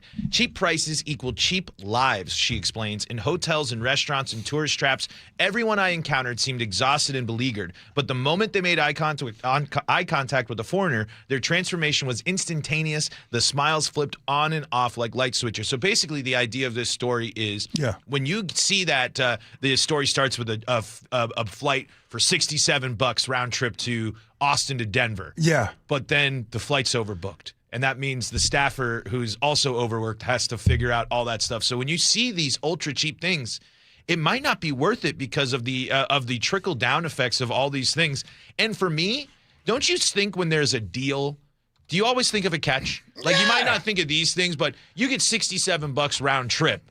You're asking what's wrong with what's wrong, right? Yeah, what's up with this? It's got to be a deal. And usually, by the way, these deals, you just don't get the Seattle. And if it is Seattle, you guys have seen it. It's like, hey, for $67 one way, you can travel from Seattle to Boise, Idaho, or go down to the Dakotas or in Montana, or like you're not going to go to a hot destination for that price. And if you do, you got to travel between Tuesday and Thursday of the week. It's always something. By the way, I know it's spring break right now and it's coming up.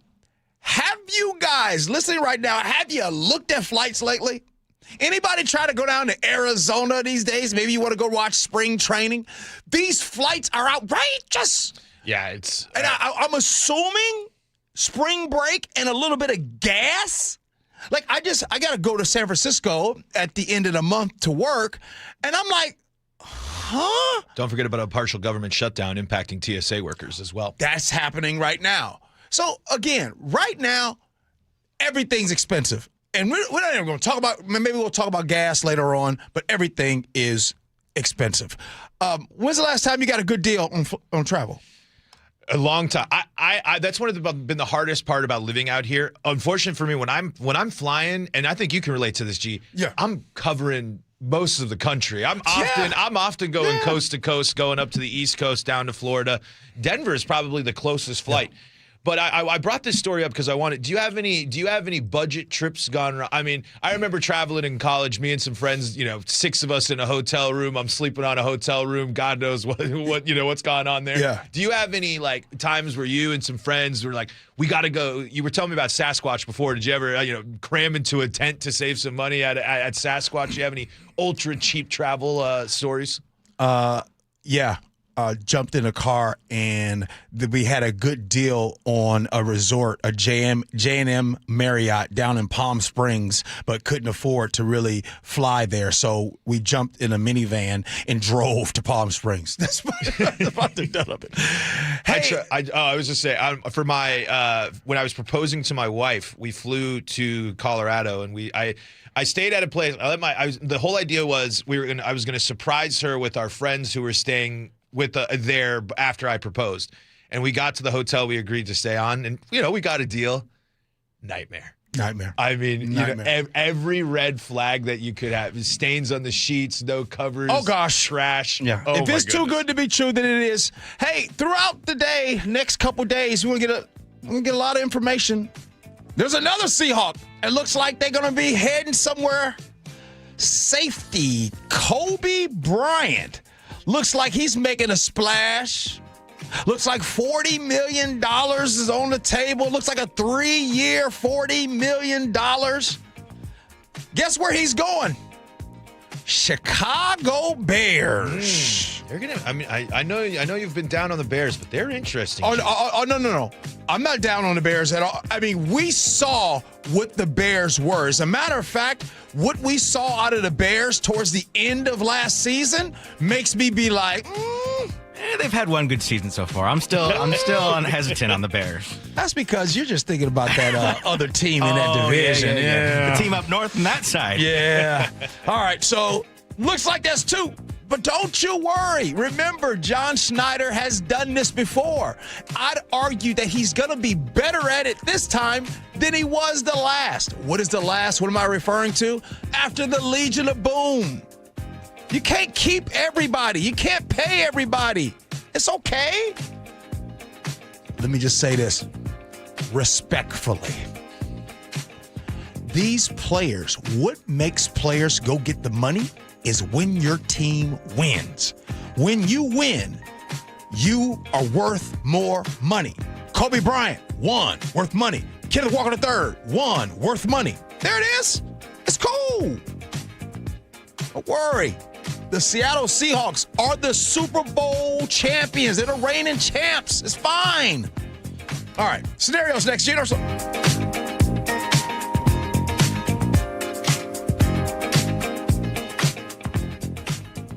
KIRO News Radio, where you turn for the news you depend on. 2 competing budget proposals. Senators want to be aggressive, they say. Traffic. We have a stall on westbound 16. Conversation. If they pass this thing and Governor Ferguson signs it into law, I think there's going to be a mass political sea change in Washington State. And your Super Bowl champion Seahawks. They're bringing it home again. Broadcasting live from the KIRO News Radio YouTube channel.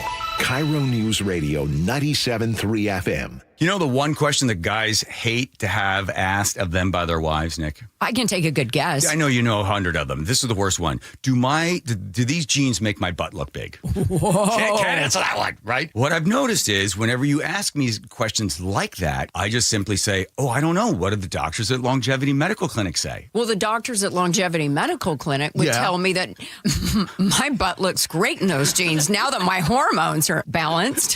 What'd they do? Did they give you something to bring your weight down? No, just a result of having my hormones balanced caused me to lose weight. Who would have known? I had no idea that would be a result of it. So that's good. So the answer is you look great. You're beautiful. I feel great. I look great. Yeah. And I know it. I've also noticed that your testosterone makes you a little feistier than you normally are as my beautiful Greek wife. I might be small, but I have a loud bark. Yes, you do. Do what Nick and I have done. Take a free health analysis at longevitymedicalclinic.com. Hear that? That's Mike. He took ZQL Pure Z's, so now he's sleeping soundly on a Sunday night. ZQL Pure Z's are fast-acting melatonin gummies with a complementary botanical blend to help Mike get the sleep he needs to wake up refreshed and ready to conquer Monday.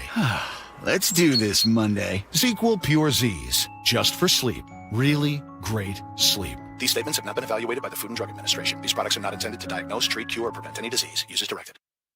Oh, could this vintage store be any cuter? Right? And the best part? They accept Discover. Accept Discover? In a little place like this? I don't think so, Jennifer. Oh, yeah, huh? Discover's accepted where I like to shop. Come on, baby, get with the times. Right. So we shouldn't get the parachute pants? These are making a comeback. I think. Discover is accepted at 99% of places that take credit cards nationwide. Based on the February 2025 Nielsen report. Gold demand is skyrocketing to record highs. As more Americans rush to preserve their savings, will there be enough gold? I'm Dr. Ron Paul, and I believe physical gold is the only way to truly protect your 401k or IRA savings. Gold offers tangible security that can't be tracked, stolen, or inflated. That's why I strongly advocate for gold IRAs. To learn more, text the word SECURE to 989898 now. Birch Gold Group will send you a free info kit on gold IRAs. Birch Gold is the only gold company I trust, and their thousands of great reviews prove I'm not alone. So don't wait another second. Protect your retirement savings today and see how easy it is to move your IRA or 401k into physical precious metals. Text SECURE to the number 989898 for your free gold IRA info kit. Again, SECURE to 989898. Message and data rates may apply. Find your pot of gold at Lake Washington Windows and Doors with savings up to 20% on new windows and doors for your home. Plus, enjoy easy 12-month same as cash financing. Strike gold today. Visit lakewashingtonwindows.com. Cashback is not available on gas in New Jersey and Wisconsin. Couponing. Wow, you didn't strike me as the coupon type. Just trying to stay ahead of inflation. Gas, groceries, everything. It's all more expensive. I need to save wherever I can. Have you tried Upside yet? Upside? What's that? It's a free app that I use that pays cash back for every gallon of gas I buy. You've got to buy gas to get around anyway. Might as well get paid for it. Come on, does that really add up to anything? I've already made around $200. The extra cash helped pay down my bills, and I even had a little extra left to treat myself. And the Upside app is free? Totally free, and And the cash back is real. You can transfer the cash right to your bank account. I'm downloading Upside right now. Download the free Upside app now to earn cash back every time you buy gas. Use promo code ENJOY to get an extra 25 cents per gallon on your first tank. You can cash out anytime right to your bank, to PayPal, or a gift card for Amazon and other brands. Just download the free Upside app and use promo code ENJOY for a 25 cents per gallon bonus on your first tank. That's code ENJOY for a 25 cents per gallon bonus. It is the Gee and Ursula Show. Good morning to all of you. Coming up at 11 o'clock hour, we have more of the show. And during that, of course, I think I'm going to bring Luke Ducey back in to talk about the story that, this is the headline everybody's talking about. And that's what happened at Skycomish K through 12. And that story is about the 62-year-old gym teacher and coach and athletic director that's been arrested on suspicion of sexually assaulting a student for 2 years, beginning when that student was in 7th grade. So we'll be talking about that in the 11 o'clock hour. And then, of course, we'll have agree to disagree. But right now, let's get to scenarios. Here we go, yo. Here we go, yo. So what's the scenario? You know, I've been a diehard Seahawk fan my entire life. Through the bad seasons, the good seasons, and, of course, this season. It's been great. You know, my partner just moved here at the beginning of this season from another state and just keeps joking that I should switch and start rooting for their team instead of mine because it's just sports. And it just says that we're better as a couple together if we root for the same team. Now, every Sunday, they wear their team's jersey in my house, talking trash, even when my team is playing too. I told them that it feels disrespectful, and they said I'm being dramatic because it's just a game. So I'm wondering, am I being too serious about football? Or is it fair to expect a little loyalty under my own roof? All right, I need your thoughts on this. 888-973-5476 is the Muckleshoot Casino Resort text line. Paul, you up to bat first, sir. Got to loosen up, and you got to let your partner root for who they want to. Just because you're together does not mean they automatically become fans of your team, especially if you're a diehard. And that's part of the fun of watching sports with people, is having someone to go back and forth with, I think. Keep it respectful, keep it clean, keep it friendly. But I like a little friendly competition, especially that. I wish my wife was a little bit more into sports. And when she goes to, we went to Mariners Rockies, and she's fully on the Mariners bandwagon, and she walked next to me in all of her Mariners gear while I'm walking in with my Rockies gear on there. So it's sports. Take it a little bit easy and have a little bit more fun with it, because it really isn't that serious, even though I know how serious sports fandom can be. Well, you know, I think it would be fun if in your house there was the celebrating of two teams, two different teams. I think it'd be cool. Like, I don't know. Like, could I be married to a Niner fan? Well, I'd assume that before we got married and before we decided to do life together, I knew that person was a Niner fan. Right. Like, they didn't all of a sudden say, hey, and so in this situation, before your partner moved to be out with you, you knew that you were a fan of the Seahawks and they were a fan of another team. It's okay. Yeah. Even if it's a rival, I'm with you. Like, if a sports thing is that's what's gonna drive a wedge between your relationship, might be a little bit more there in terms of maybe commitment questions. Yeah. I don't know, but yeah, I think it's fun. I think it's cool to have a partner that's interested in sports. I'd be curious though. I personally have never heard anyone where, like, the ick or the reason they didn't date the person was because they were a fan of another sports team. If you're listening right now and you're saying, hey, I didn't date someone because they loved the Niners or another sports team, or maybe you're a big-time Mariner fan and they were a Yankee fan, and maybe you decided, like, I've never heard of that. I could see politics, I could see religion, I could see some different things. But sports, I would almost think that it would be a little bit more fun. Right, that's what I'm saying. You know what I mean? There's that commercial. It's like an insurance commercial, and the kid he's got a Duke shirt, and he's going to meet like the girlfriend's parents. They're all North Carolina, and then he gets broken up with. If I'm that, I would love to be in that situation. Giving grief to the whole family. I think it'd be fun. You got to keep it respectful. Right. But now, 253 text in and says, same with my brother and his wife. I stopped inviting them to Super Bowl parties and any other parties because they talk trash too much, dropping F-bombs, Seahawks, F that, and my own roof with other Seahawk fans around. And I guess the brother and wife are Niners fans. When I go to other games, like Thanksgiving game, you guys know I was out in Detroit. Why can't I remember who they played against? Green Bay, I think. Green Bay Packers, yeah. When I was out at that game, Lily and I, we wore black. We didn't wear any other gear, right? But I should apologize to Sherm one time. When Sherm was, remember Richard Sherman was playing for the Niners, and the Seahawks went down there to play, and so I sat in his suite with all of his family, and I was rooting for the Seahawks, and me and my wife, and the Seahawks won in a very close game, and I might have been a little too disrespectful. Shout out to Sherm. Yeah. All right, Nick, what you got, man? Well, I get it's their house and your team while you've been a diehard fan for years and years, but if I'm in his shoes and have people over with different fandom, I'd rather them be honest and true to their colors than faking the fandom for your own satisfaction. But each crib has different rules, so if they're really that intentional about having the same rooting cause at the watch party over there, I think that's fair enough, though I wouldn't be bold and go against the grain knowing that strict rule going into it. At that point, there might be a little tension and questions asked about what the heck it is they're wearing. Have your own party at your own place if you want to keep it real, but this one sounds like it's being taken a little bit too serious for my taste. I don't know if I'd go there. Allie in Tacoma texts in and says, my best friend married a 49ers fan. He was raised that way, and he's a legit fan. I'm glad she looked past it because it turns out he's a wonderful husband and father. Yeah, just because you root for a sports team doesn't mean, much. I watch Rockies baseball, man. Most people would think of that. They give me bad judgment. That's probably be a red flag if you cared about sports for me. I just want to say this.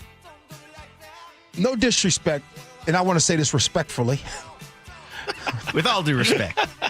Paul, you being a Rockies fan, I don't think anybody takes that serious. No. You know what I mean? No, a Yankees fan, you know what I mean? Like, if you're a Niners fan, okay. Mm-hmm.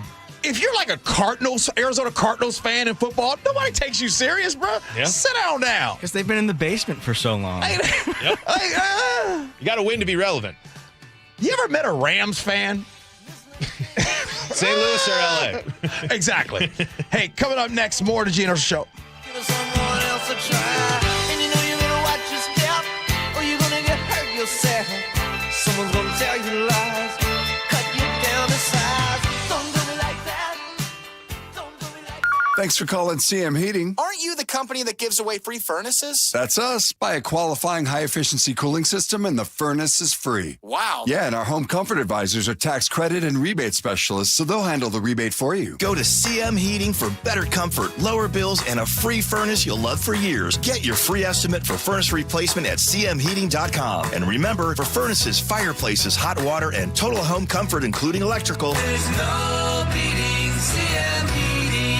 Hair Volume from New Nordic will make your hair look thick and healthy. Hair Volume is available online at Amazon and newnordicusa.com or in the hair care aisle at your local CVS. Just hearing the word IRS can make people break out in a cold sweat. No one wants to deal with the IRS, and now you don't have to. The good news is Legal Tax Defense has been successfully negotiating with the IRS for more than 15 years. It doesn't matter how much you owe, whether it's $5,000 or $5 million. You deserve the best in the business on your side, and that is Legal Tax Defense. Even if you're working with someone else and just want a second opinion, there is no cost or obligation to call. They can prevent levies, liens, wage garnishments, even file back tax returns. And the best news about Legal Tax Defense is they won't take your case unless they know they will reduce or eliminate your tax debt. Call Legal Tax Defense right now for a free no-risk consultation. 800-265-7681. 800-265-7681. You have nothing to lose but everything to gain. 800-265-7681. Remember that time we were driving through France and for some reason we didn't have GPS? Oh, for some reason? That reason would be that you didn't plug your phone in because you didn't have a charger. Yeah, because I let you borrow my phone so you could call your mother, and you're on the phone for like 30 minutes telling her where we are. But that aside, we didn't know where we were going. We did fight a little bit because we didn't know where we were going. I think that Longevity Medical Clinic is like the GPS for us. They tell us which turns to make. They tell us which directions to go, right? They do. And now I feel like the two of us together have a clear path and we have more control over our own health care. Right, exactly. So you don't have to get out of the car and try to find information somewhere. It's all right there. As you're aging, all the little sort of turns you have to make in order to be able to have lots of energy and to enjoy your life. So for as far as I'm concerned, Longevity Medical Clinic is our GPS. Do what Nick and I have done. Take a free health analysis at lmclinic.com. That's lmclinic.com. There is one real estate agent who's been helping KIRO listeners longer than anyone else, and that's Wes Jones with sellwithwes.com. Wes, you've helped KIRO listeners in good markets and more difficult ones. What do you think has been the secret to your success? Thanks, Brandy. Experience has taught us that to outperform the market, we needed to do things differently from the status quo, that we needed to do more. Our exclusive system covers innovative marketing locally and internationally, leading to more eyeballs on your home, better listing prep for better showings, negotiation strategies that eliminate pesky buyer contingencies, and generate stronger offers. Through our exclusive client programs, our sellers enjoy an extraordinary marketing experience utilizing techniques a traditional agent cannot offer. So if you want to sell your home faster, at a higher price, and with fewer contingencies, if you want more, visit sellwithwes.com. Sellwithwes.com.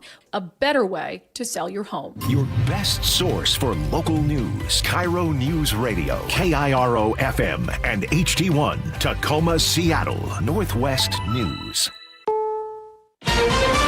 This is CBS News on the Hour. Your home for original reporting. I'm Jennifer Kuiper. Federal charges have been filed against two men after the igniting of an explosive device outside of New York City Mayor Zohran Mamdani's residence on Saturday. CBS's Anna Schechter with the latest. Each of these young men is facing 5 federal counts, all related to terrorism and weapons of mass destruction. But when you read the indictment, there are details about one, Amir Balat, who is the young man, 18 years old from Pennsylvania, who threw that first IED. And he said that he had pledged allegiance to the Islamic State. That's what he told investigators, according to this complaint. Stocks on Wall Street are mostly down, driven by surging oil prices, which have topped $100 a barrel. Noam Radon, a senior fellow with the Washington Institute, says the Strait of Hormuz, which sees almost a quarter of the world's oil production, is virtually shut down. What's happening right now, we have a region very critical for global oil markets, gas and oil global markets. However, due to Iranian threats, oil and gas is not moving through the strait. The U.S. government is ordering personnel to leave southeast Turkey. CBS's Cami McCormick reports. The State Department has issued a travel advisory urging those non-emergency government employees and their family members to leave due to safety risks, and they're strongly encouraged to leave now. The region is home to the Incirlik Air Base, which is controlled by the Turkish government but hosts American troops. President Trump says he spoke with Australia's Prime Minister about members of Iran's women's national soccer team seeking asylum. CBS's Stacey Lynn with details. They're concerned for their safety if they return to their country after being called wartime traitors by the Iranian state media for refusing to stand during their national anthem during a game. In a social media post, Trump says Prime Minister Albanese is on it. He says some players have already been helped, others are on their way to Australia, but some may return to Iran because of threats to their families. A big pharma legal battle won't play out in a courtroom for now, anyway. CBS's Vicki Barker explains. Hims & Hers Health has just agreed to stop selling compound versions of Novo Nordisk's Wegovy and other weight loss drugs. Novo Nordisk is dismissing its patent infringement lawsuit against the telehealth company. In exchange, the drug maker's branded weight loss medicines will be sold through the Hims & Hers platform. In a statement, Novo Nordisk says it reserves the right to refile its lawsuit in the future if necessary. Vicki Barker, CBS News. Stocks are down on Wall Street. Oil is up 5%. This is CBS News.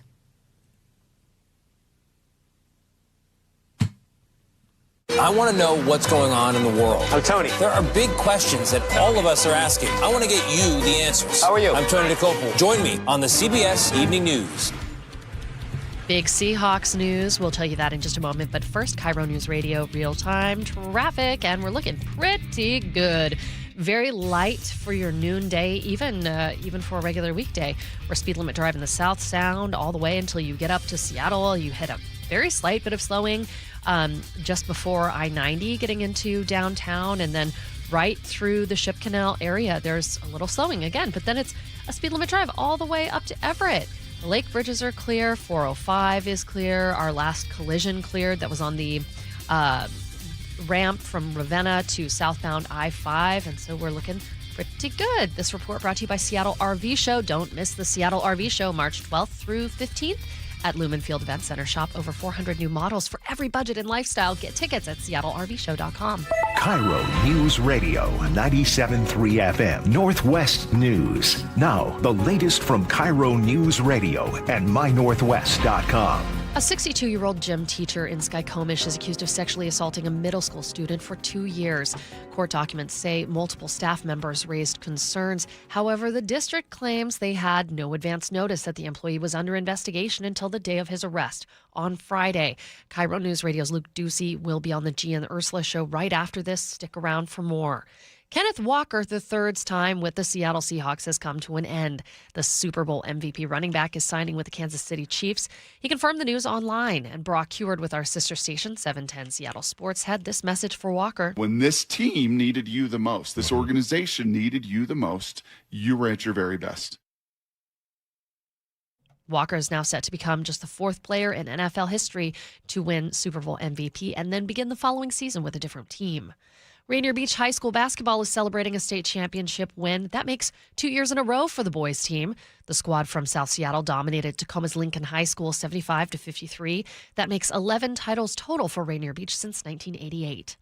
Cold weather collides with an atmospheric river to dump several feet of snow in the mountains by Thursday. Staff at Mount Baker Ski Resort had this advice. National Weather Service is saying this could be the snowiest week of the winter so far, so might want to take a look at your work schedules, adjust some things. Snowpack in the Cascades is just 35 to 65% of normal so far this year. Now we're going to take a look at your full forecast.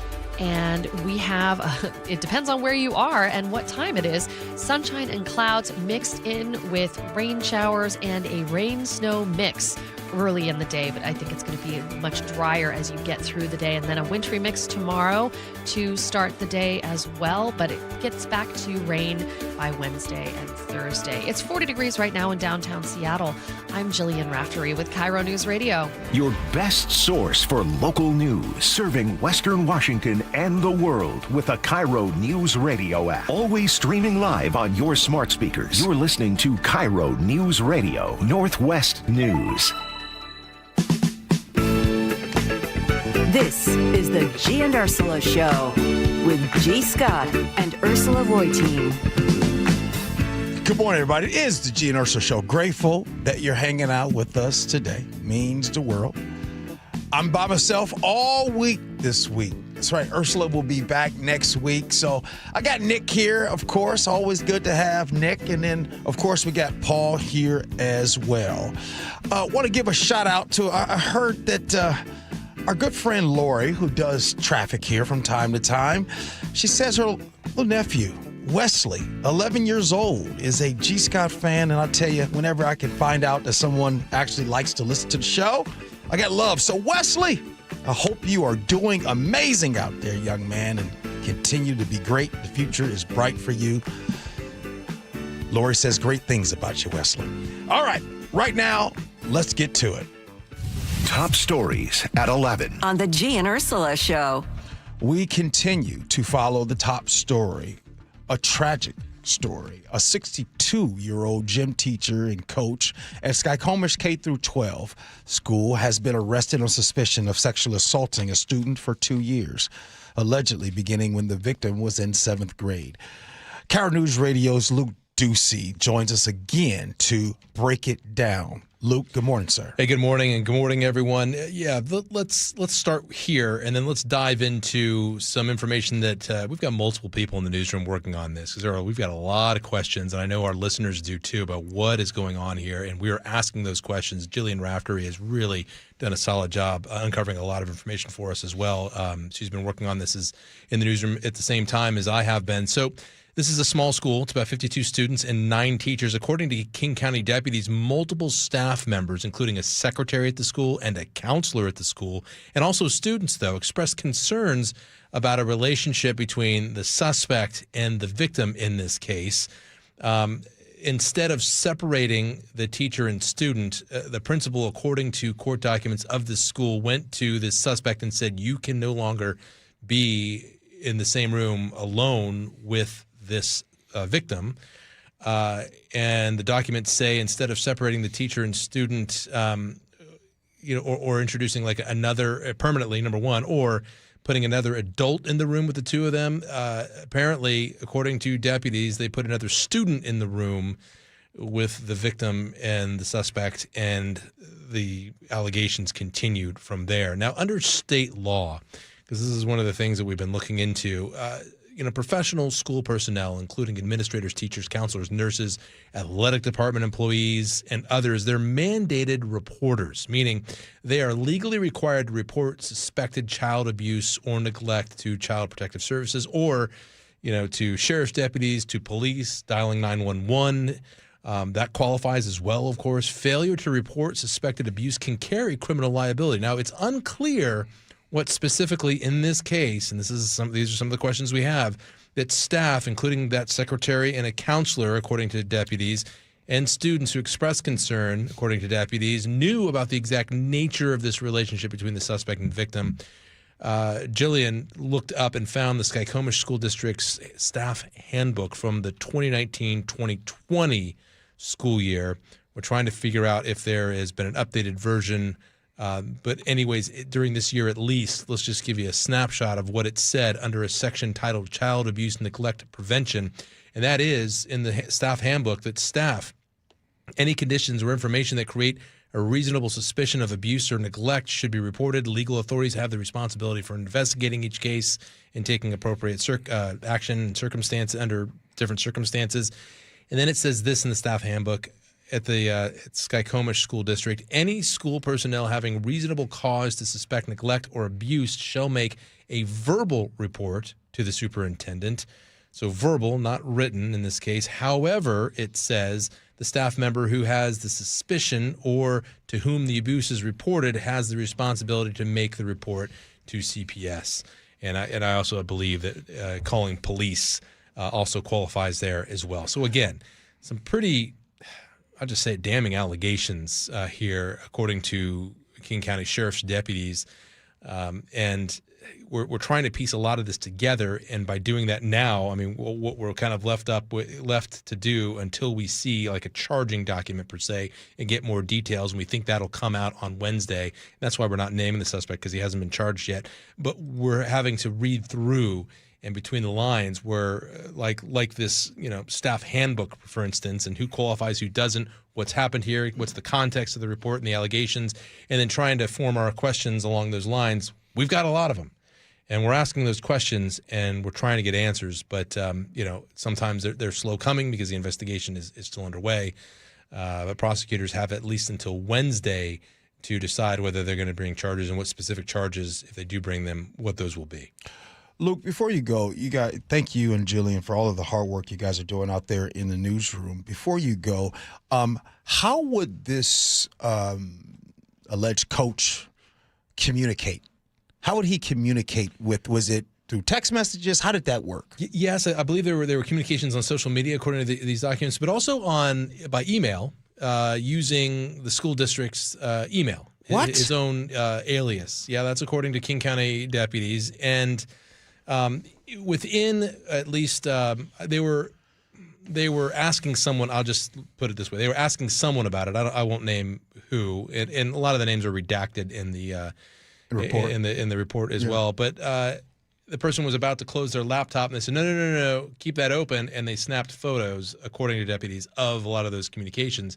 Also, oddly, according to at least one deputy, within those emails, again, oftentimes used with district email, the two would speak in code to each other, different code names for different things, and which would be acts. And according to this deputy, it was very clear that those acts, even though they were using code words, were sexual acts and so on. I know you guys aren't going to name the suspect until charges happen, which might come on Wednesday. Only thing we do know is that is a 62-year-old, and I'm reading the report as well. In that, we know that he's an athletic director. We know I see the code of coach next to his name. What did he coach? Who did he coach? Do we know that yet? You know, I think because this is a small school district and a small school, it's probably true that you've got educators who wear a lot of different hats. Yeah. And so I think that in this specific case, there was soccer was a sport that was involved that the victim really liked to take part in, and I believe the suspect liked soccer as well, so they had that kind of in common. Right. But was also athletic director, but also was the Title IX coordinator for the school district as well. And by the way, just so we're clear on that, I'm glad you brought up the Title IX coordinator.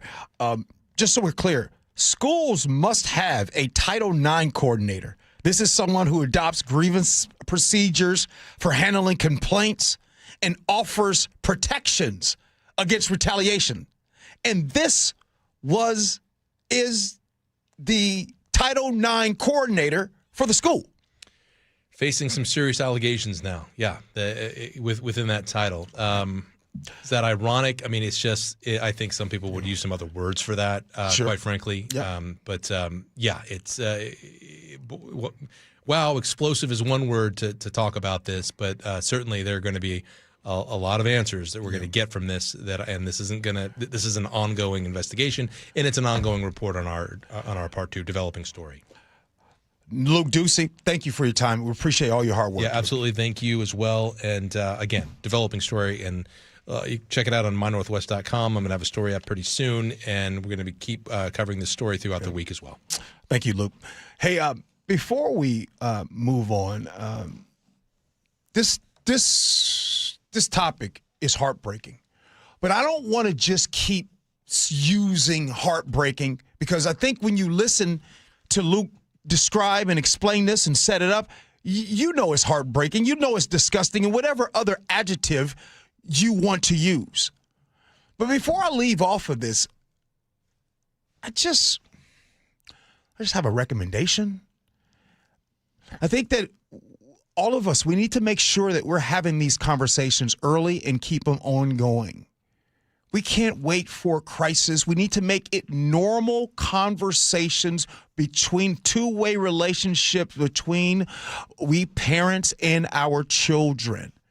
Because unfortunately, as you can see, there are sometimes the same institutions that are built to protect children are the ones sometimes that fail the most.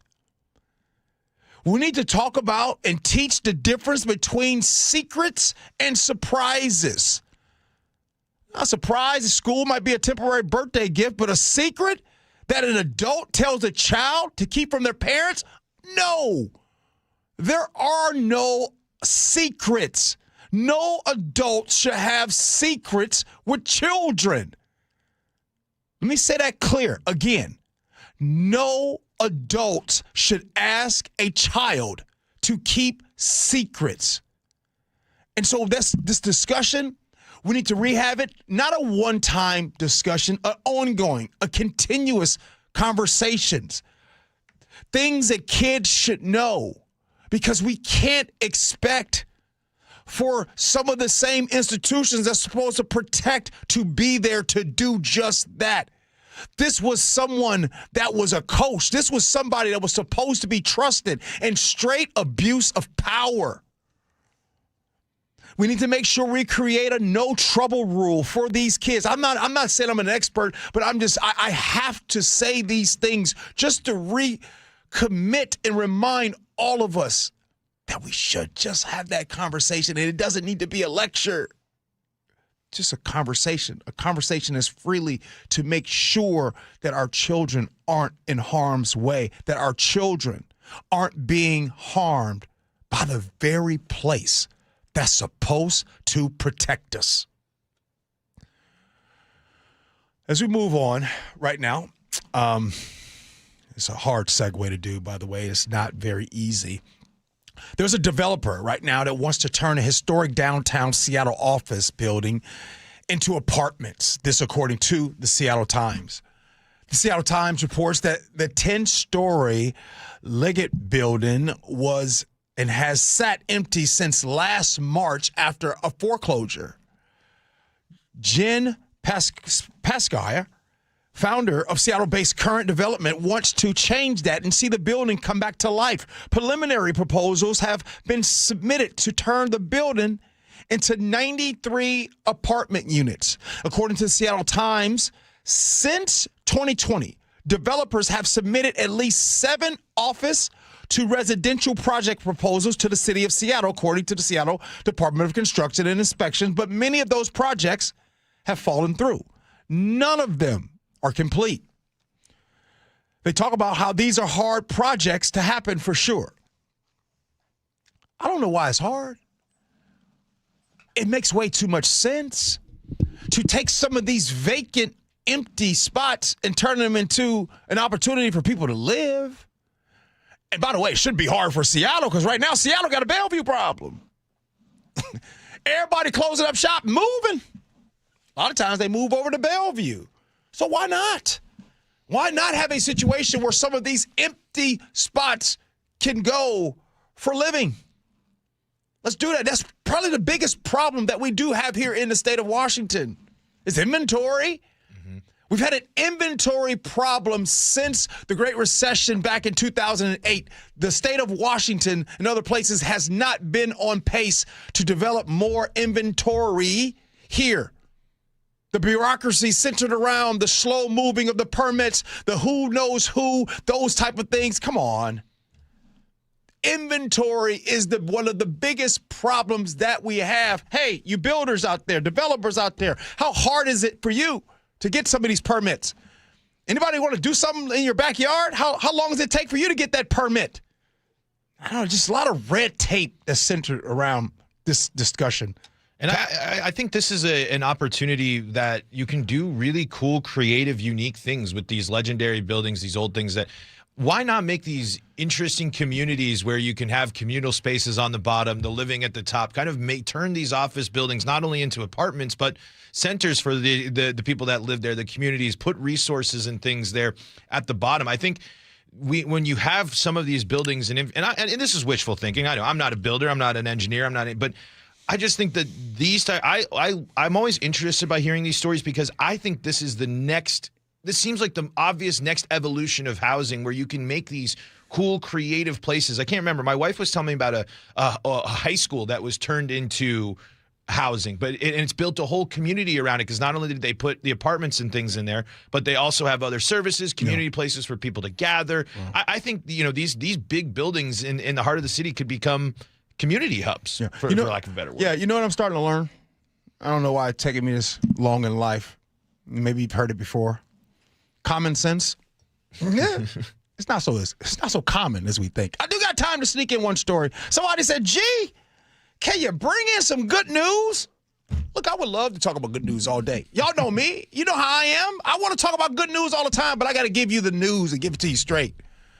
Now, I didn't start off. We're on day 10 of the war in Iran. Now, some would say it's not a war. I don't know all the text messages that I got in the beginning of this. But anyways, Right now, the war in Iran is causing oil prices to spike, which has a major impact on American consumers. President Trump put out on his Truth Social saying that this is something that we should get used to.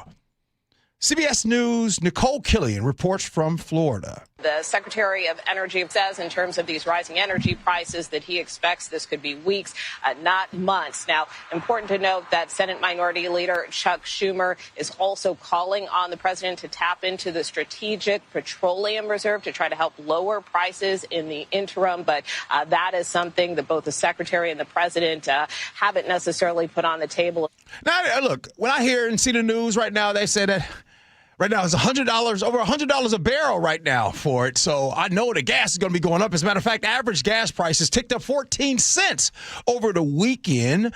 KIRO 7 TV's Ranji Sinha reports from Fife. We have several gas stations right here, and you can see disparity in prices. There's a 76 station where the price is $4.31, so relatively cheap. But then right across the street at a Chevron, you're ringing up at about $5.19. So you've got choices out here. Washington State, though, is the second most expensive state to fill up with an average of $4.63. Now, some people are paying nearly $100 to fill up in some areas, depending on the size of your tank. The Strait of Hormuz near Iran is closed, which is impacting global prices. And right now, oil is slightly above $101 a barrel.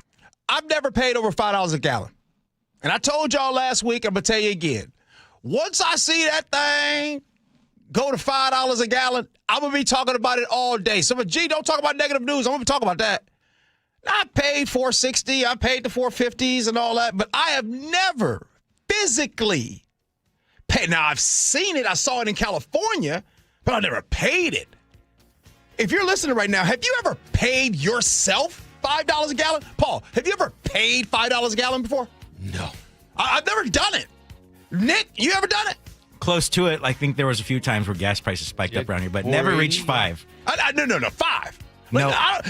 There's some type of psychological thing on the 5. Mm-hmm. You know what I mean? Yeah, Like, yeah. I'm okay. Oh, geez, okay. Oh, 485, okay. 489, okay.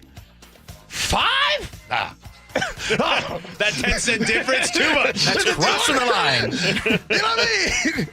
It's like, well, by the way, at the Lotte Hotel, they had their Wagyu burger this weekend, and it was $29. It wasn't a huge burger or anything. What if I told you that $29 burger was worth it? Wagyu, I would hope. It was worth it. I tell you what, $29, I'm getting 2 Wagyu burgers for that. That's what I'm saying. But if it's good. But when it comes to gas, $5, can I get some Wagyu gas? All right. Coming up next, agree to disagree. Gee Ursula.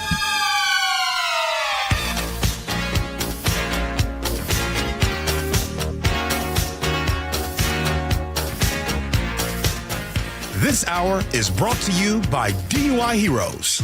KIRO Newsradio, the first place you turn for the news you trust. Seattle's new mayor is laying out a big vision. She offered few specifics. Engaging conversation. Has anybody noticed their electric bill? It's diabolical, Ursula. And your Super Bowl champion Seahawks. They are bringing the Lombardi back to the Northwest. Streaming everywhere on the KIRO Newsradio app. Always here, always with you. KIRO Newsradio, 97.3 FM. Xfinity Tech Support, Matthew speaking. Hi, I live in a pretty remote place, like Jurassic Park remote. No! Wow. Will Xfinity Mobile work out here?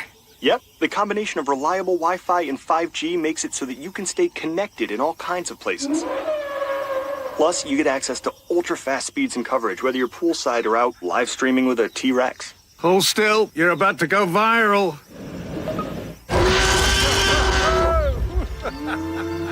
Welcome to a new era of Wi-Fi boosted mobile. Cut your mobile bill in half with 2 lines of unlimited. Learn more at xfinitymobile.com.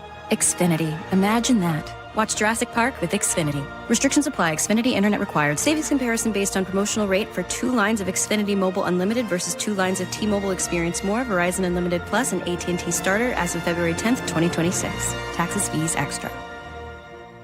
Cashback is not available on gas in New Jersey and Wisconsin. Couponing. Wow, you didn't strike me as the coupon type. Just trying to stay ahead of inflation. Gas, groceries, everything. It's all more expensive. I need to save wherever I can. Have you tried Upside yet? Upside? What's that? It's a free app that I use that pays cash back for every gallon of gas I buy. You've got to buy gas to get around anyway. Might as well get paid for it. Come on, does that really add up to anything? I've already made around $200. The extra cash helped pay down my bills, and I even had a little extra left to treat myself. And the Upside app is free? Totally free, and the cash back is real. You can transfer the cash right to your bank account. I'm downloading Upside right now. Download the free Upside app now to earn cash back every time you buy gas. Use promo code ENJOY to get an extra 25 cents per gallon on your first tank. You can cash out anytime right to your bank, to PayPal, or a gift card for Amazon and other brands. Just download the free Upside app and use promo code ENJOY for a 25 cents per gallon bonus on your first tank. That's code ENJOY for a 25 cents per gallon bonus. Great decisions start with knowing your options. Lake Washington Windows and Doors are built to perform. Their windows are 25% more efficient than Energy Star standards, cut noise up to 50%, and are designed with low-maintenance clean glass technology. While most window frames are hollow, theirs feature Comfort Core insulation for superior energy efficiency. Find your pot of gold with up to 20% in savings and 12-month financing with zero down, zero payments, and zero interest. Visit LakeWashingtonWindows.com. A name you can trust. This is a special alert to all Americans who own a vehicle with less than 200,000 miles with an auto warranty about to expire or with no warranty coverage at all. Due to a decline in the economy, CarShield is announcing a low-cost month-to-month vehicle protection plan that is now available to the public to save any driver out-of-pocket expenses on future auto repairs. Call now to find out how you can pay almost nothing for covered auto repairs. Yes, you heard that correctly. Pay almost nothing for covered auto repairs. An open phone line has been established for all drivers to call for a free quick quote. Call 800-292-4541 now. Drivers who are covered will not have to pay for covered repairs again. This protection plan is at an all-time low. Additionally, drivers who activate this vehicle protection today will also receive free roadside assistance, free towing, and car rental options at no additional cost. Call us for your free quick quote today. 800-292-4541. That's 800-292-4541. What do you have to lose? Call 800-292-4541. Again, 800-292-4541. Sully here. I help commuters get around. And look, you know the first key to a good commute? A car that starts in the morning. That only happens when it's serviced regularly and repaired correctly. That's why I recommend Bucky's Complete Auto Repair. They've been keeping neighbors rolling for over 50 years. Honest work, fair prices, and zero guessing about that check engine light. And you know it's going to come on. So take it to Bucky's. Your car and your commute will thank you. Visit Bucky's.com. That's Bucky's.com. Hey, you. Yes, you. Listening to me with your earbuds up on the roof? It's not worth it. Jake Skorheim here. Valentine Roofing is giving everyone 1 year of free roof maintenance when you purchase a new roof this month. That's professional care keeping you safely on the ground. And with flexible financing available and payments as low as $159 a month, Valentine sure makes it easy. So stay off your roof. Instead, call 206 Roofing and schedule your free estimate. Then reserve your spot on their spring schedule. Call 206 Roofing today. KIRO News Radio 97.3 FM Northwest News. Now, the latest from KIRO News Radio and mynorthwest.com. Good morning, I'm Jillian Raftery. Iran has a new supreme leader, the son of late Ayatollah Khamenei, who was killed by U.S. and Israeli military strikes, taking over amidst more bombing, including at oil facilities. CBS News correspondent Courtney Keeley has more. The question is, in this fog of war, with these bombings, do they have an idea where he is? Is he well enough to continue to lead? And will he be targeted? Does Israel have the intelligence? And will they coordinate with the U.S. to try to take him out? I would say that they're going to. And whether they succeed or not, we just have to see. The U.S. government is ordering personnel to leave southeast Turkey, as CBS News correspondent Cami McCormick reports. The State Department has issued a travel advisory urging those non-emergency government employees and their family members to leave due to safety risks, and they're strongly encouraged to leave now. The region is home to the Incirlik Air Base, which is controlled by the Turkish government but hosts American troops. All the major stock indices are lower today, being driven by surging oil prices, which have topped $100 a barrel. Experts say energy prices are going to remain under pressure until there is some resolution with the Strait of Hormuz. The USS Nimitz is sailing on its final journey from Bremerton to Virginia. The 50-year-old aircraft carrier is the Navy's oldest. It was the first of its kind back in 1975. Now it's going to be decommissioned. Bremerton could see a new aircraft carrier by 2029. The First Avenue South Bridge heading into Seattle is closed until Wednesday night. KIRO 7 TV's Brooke Griffin has more. This is all after cracks were found on the bridge panels last month. WashDOT is now starting the temporary repairs. This is phase 1. Phase 2 will replace the panels in mid to late April, and then a full bridge deck replacement will happen next year. WashDOT says starting today, they're going to be doing reinforcement and welding work to strengthen those sections. There will still be a reduced speed limit after the work, though, to reduce the strain on the bridge. Now we're going to check your full KIRO News Radio real-time traffic, and it's a good time to be going somewhere. It's green almost all over the map. Federal Way to Seattle, 22 minutes. Linwood to Seattle, just 14 minutes. Renton to Bellevue, again, 14 minutes. Great midday commute. This report brought to you by Closets by Design. Custom storage solutions for closets, garages, home offices, and more. Go to closetsbydesign.com to see current specials or call 1-800-BY-DESIGN to learn more. We are having a break from the wintry mix we saw earlier, and the rain has moved out of the area. We are going to start tomorrow mostly cloudy with occasional light rain in the afternoon. It's 43 degrees right now in downtown Seattle. I'm Jillian Raftery for KIRO News Radio. Your best source for local news. You're listening to KIRO News Radio, Northwest News. It is the Gee Ursula Show. Appreciate you all hanging out with us today. I got Nick here with me. I got Paul here with me as well. Lori's back there. She'll be on there talking as well. By the way, a couple things I gotta point out. And when I make a mistake, I'll admit it. I messed up. Jordan and Bonnie Lake said, "Gee, I'm sad. I'm a Cardinals fan, and you didn't say respectfully before saying what you said about the Cardinals." Oh, it's on now. My bad. And by the way, if you missed it, I always say, if there's a few things that you say before you say something kind of harsh, that if you say respectfully, it kind of takes a little zing off of it. Or if you say, hey, with all due respect, take a little zing off of it. So, anyways, there's a text from Peter in Port Orchard. Gee, I was going to ask a question about Kenneth Walker, but I remember how you don't like to read text messages. So I will try and wait until Ursula gets back next week. It's a News Boss, probably. News Boss is still open right now, so we're good there. Peter. Yeah, I'm not. Yeah. By the way, I will not be reading text messages after that. All right, let's get to it. Agree or disagree? Brought to you by Gardner Freaking Gutters. One of these days, we just got to take off the gloves, just really go at it. All right, G. If I remember correctly, you're a pet owner, correct? You have cats, right? That's if I recall correctly. Yes, sir. Yes, okay. Sir. Yes, sir. Well, I want to know if you've ever looked at the cost, the grooming cost for specifically, and say, not so much. We head over to the New York Times. They interviewed 50 people, including Sam here, who lives with 4 Norwich Terriers. He calls his kids, and he spends nearly $11,000 a year to groom them and about another $3,000 on specialty work like sanitary trims. Now, some would call this important and necessary. Others might call it overkill. Gee, are we spending too much on pampering our pups, or no dollar amount is worth it for your favorite furry friend?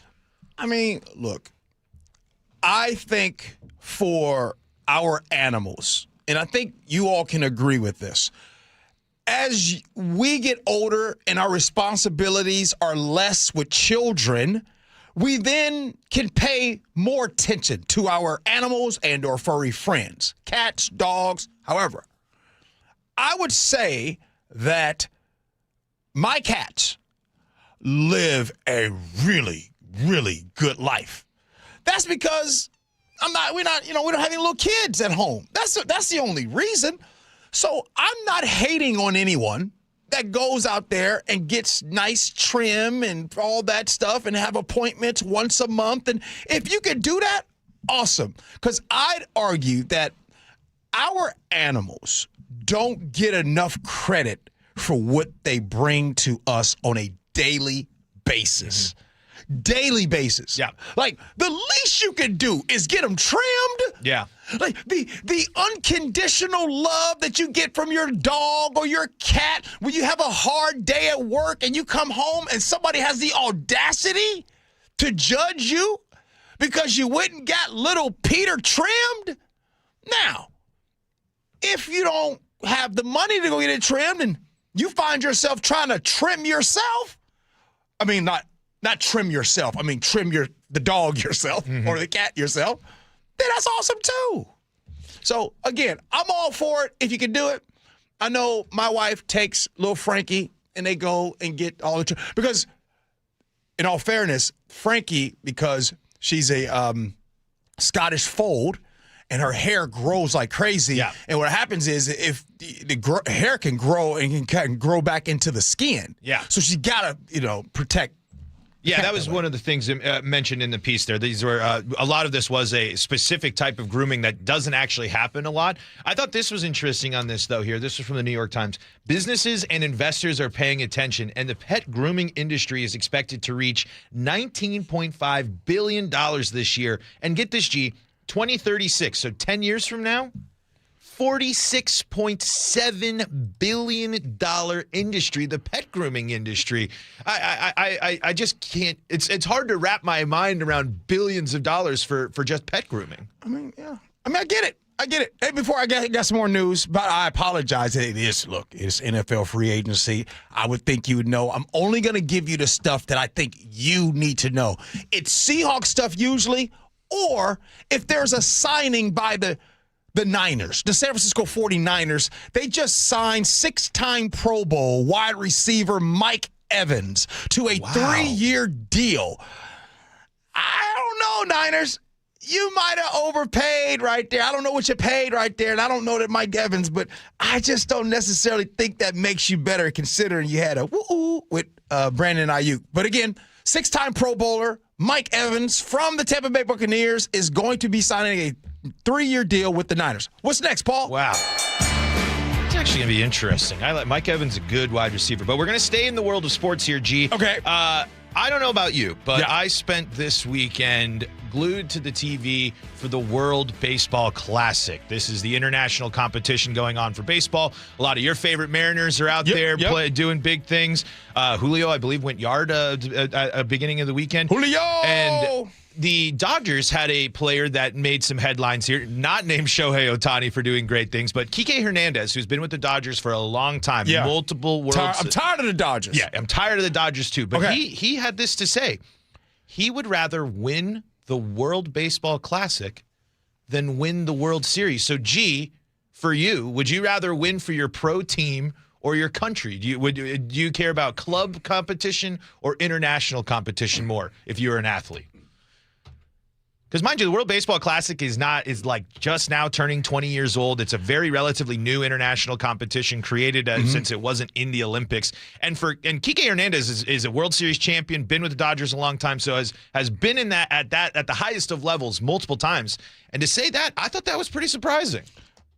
To each his own, right? I think for me, as an athlete, I can't say. I don't really know.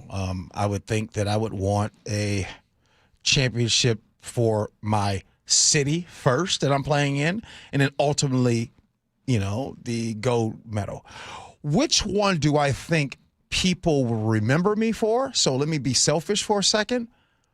I think they'll remember me more for the Super Bowl, or in this case, a World Series, right? And I'm sorry, but let's just say that Julio and Cal Raleigh, they win the World Baseball Classic, and they win it all. Can I ask Nick, as a Mariner fan, does that satisfy you? I think so, yeah. Wait, it does satisfy you if they just win the World Baseball Classic and not win a World Series? Oh, I was going to say, it would satisfy me if they won the World Series. World Baseball Classic, I don't know. To me, I don't care nearly as much about the Classic than about the actual MLB season. It seems like a side piece to the spring training, but I would totally understand like a guy like Julio like representing his country and like winning the whole thing. But like from a fan's perspective, I feel like it's just not as exciting. Now, also, speaking of that, great point, Nick.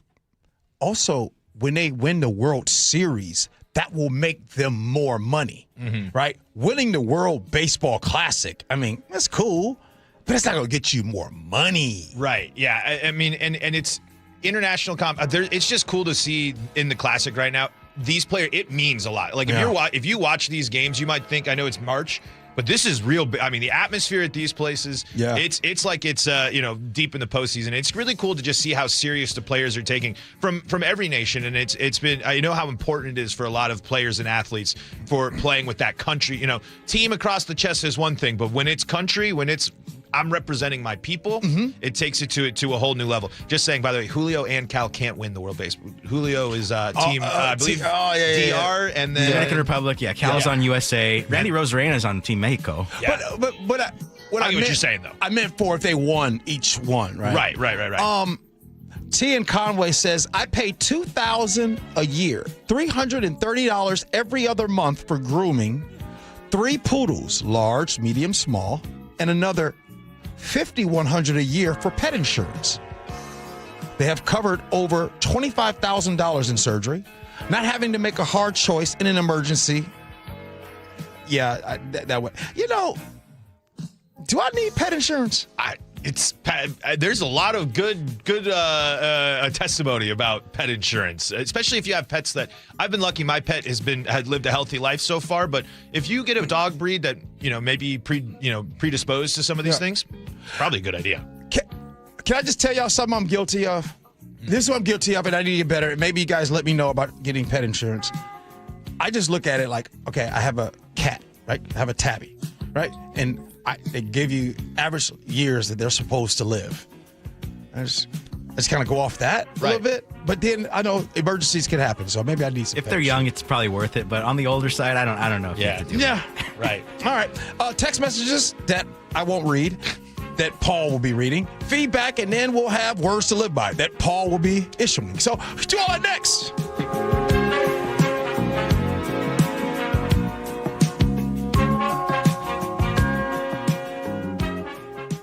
The John Curley Show. When people sit there and they see people with the American flag and they're utterly disgusted because they associate the flag and USA with Donald Trump, don't do that. You're doing yourself an amazing disservice. Weekdays 3 to 7. You could dislike Donald Trump, but you can still love America. It's like discounting Photograph from Nickelback, which is actually a pretty good song. Think of the fact that you love this country, and what you love about it is it's inclusive. Good. Include others. Watch The John Curley Show live on YouTube.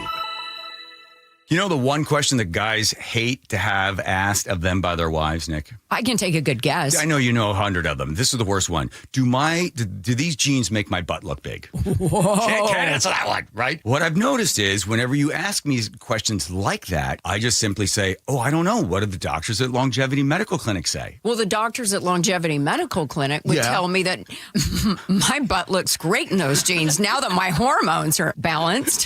What'd they do? Did they give you something to bring your weight down? No, just a result of having my hormones balanced caused me to lose weight. Who would have known? I had no idea that would be a result of it. So that's good. So the answer is you look great. You're beautiful. I feel great. I look great. Yeah. And I know it. I've also noticed that your testosterone makes you a little feistier than you normally are, as my beautiful Greek wife. I might be small, but I have a loud bark. Yes, you do. Do what Nick and I have done. Take a free health analysis at longevitymedicalclinic.com. It started as a puddle. Where? In the shower. Uh-oh. Then the kitchen sink. Started backing up? Yeah. I know where this is going. Clogged up. Right. No problem. Beg your pardon? There's no clog we can't clear. You're Dan. From Apollo Plumbing. This is going to get pricey. How about $83? To clear my drain? Apollo Plumbing clears main drains every day. For $83? $83 or it's free. What's the catch? No catch. We'll even do a camera inspection. Why's that? It's the best way to find the cause of your clog. And it's included? No extra charge. Truth is, we hate clogs. I don't love them. Seen them all. Ew. I promise. There's no clog Apollo can't clear. Guaranteed. 83 or free. Goodbye, slow drains. All it takes is an accessible clean out. And Apollo gets my drains draining again. You call, we come, it's fixed. My heroes. Just doing our job. Thank you, Apollo Plumbing. ApolloPlumbing.com.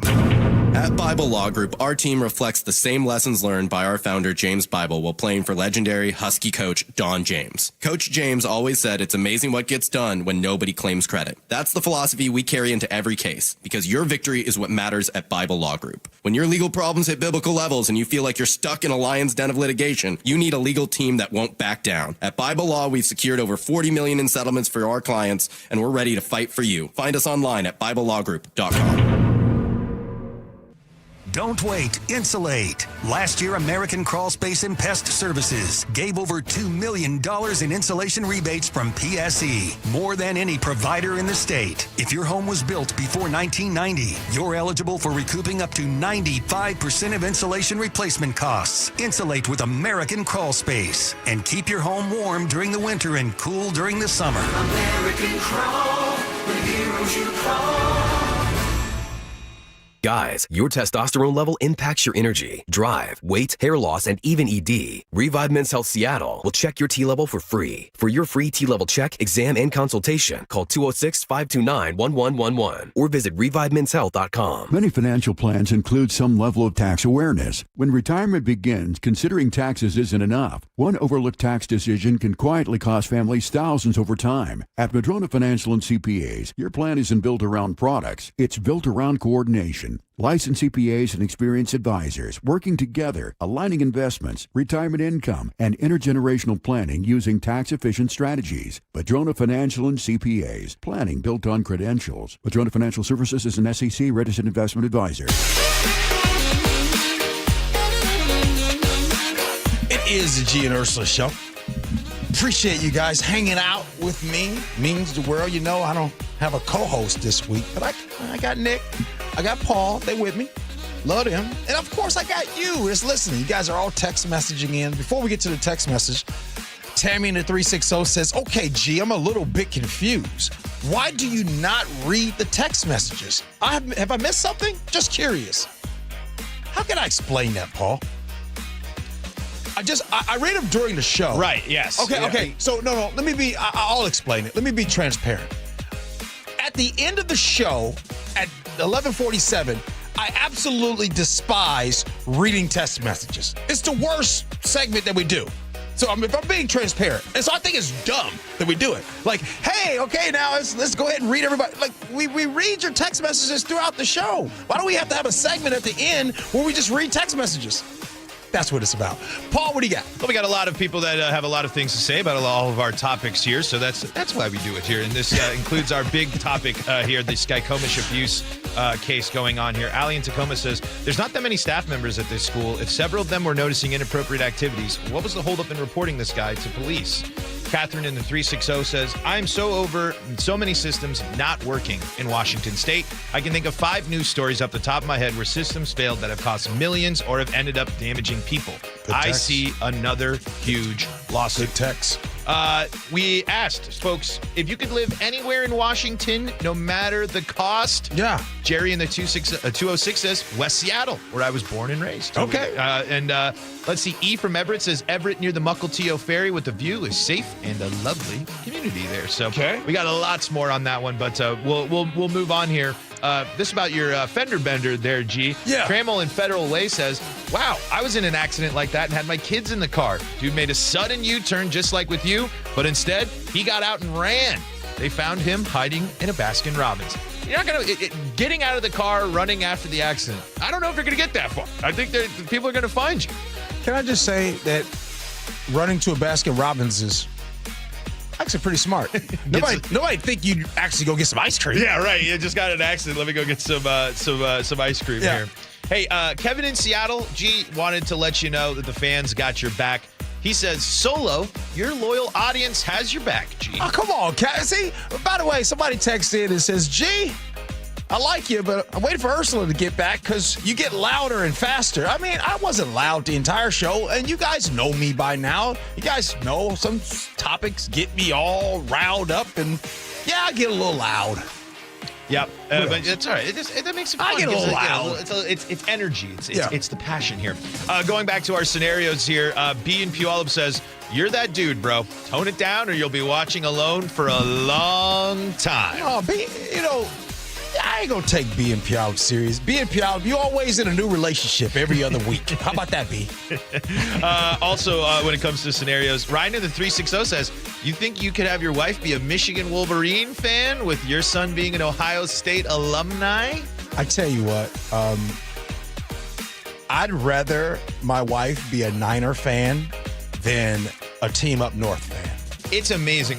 With my connections to Ohio, I got my Ohio University, not Ohio State University gear on today. There's Yankees, Red Sox. There's a couple of ones. Ohio State, Michigan is just one of the most bad blood rivalries out there. Just crossing out the X or the M's there throughout the whole time. Crazy. Josh in Auburn says, oof, G, I think y'all reading the text at the end of the show for the most part is insightful to see what other people are saying about it. Huh. Man, okay, Josh, I never thought about it that way. But maybe I'm wrong. And guess what?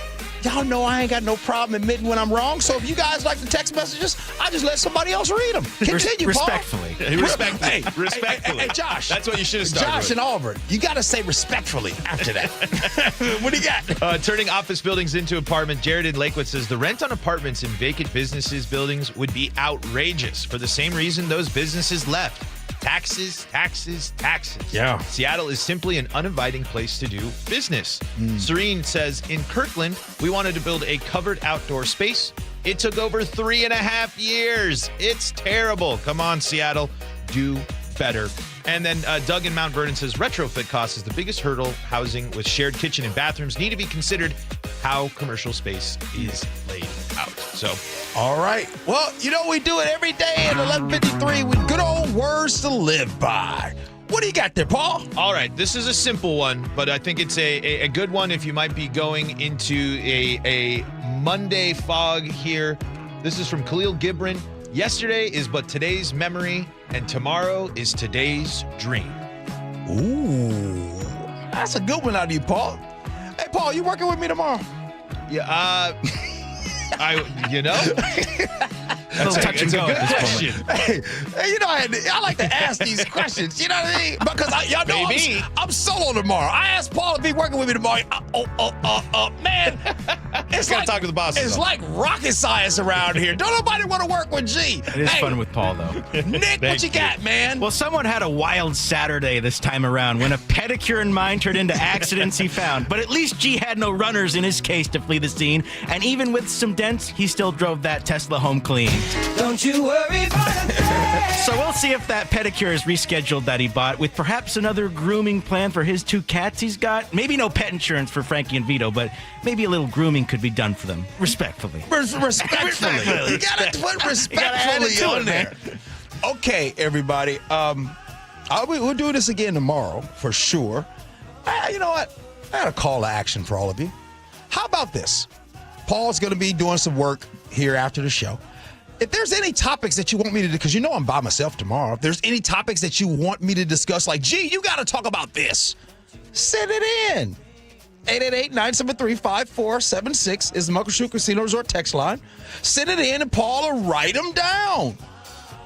Also, I ain't going to lie to you. It makes it easier on me. That way, I know what y'all want to talk about. And we give the people what they want, too. Man, you got to give the people what they want. Exactly. All right. The Jake and Spike Show, they're coming in next. Paul, thank you, good brother. Happy to be here.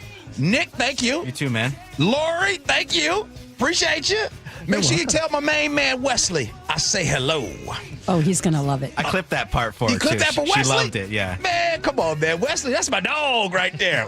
Wesley, 11 years old. How in the world he know who G. Scott is anyway? I love it. Hey, the Jake and Spike Show, they're coming in next. They don't take it over.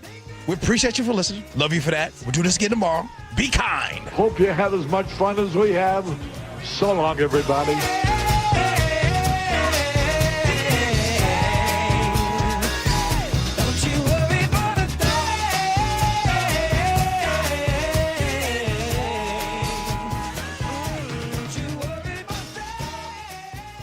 KIRO KIRO News Radio, where you turn for the news you depend on. Two competing budget proposals. Senators want to be aggressive, they say. Traffic. We have a stall on westbound 16. Conversation. If they pass this thing and Governor Ferguson signs it into law, I think there's going to be a mass political sea change in Washington State. And your Super Bowl champion Seahawks. They're bringing it home again. Broadcasting live from the KIRO News Radio YouTube channel. KIRO News Radio 97.3 FM. At Fisher Investments, we may seem like other money managers, but we're different. What makes you so different than the rest of us? We ensure clients receive unparalleled service at every step of the relationship. Tell me more. Our investment counselors focus on service over sales, prioritizing clients' needs. How do you make money? We don't sell any commission-based products. We have a simple management fee based on the value of our client's portfolio.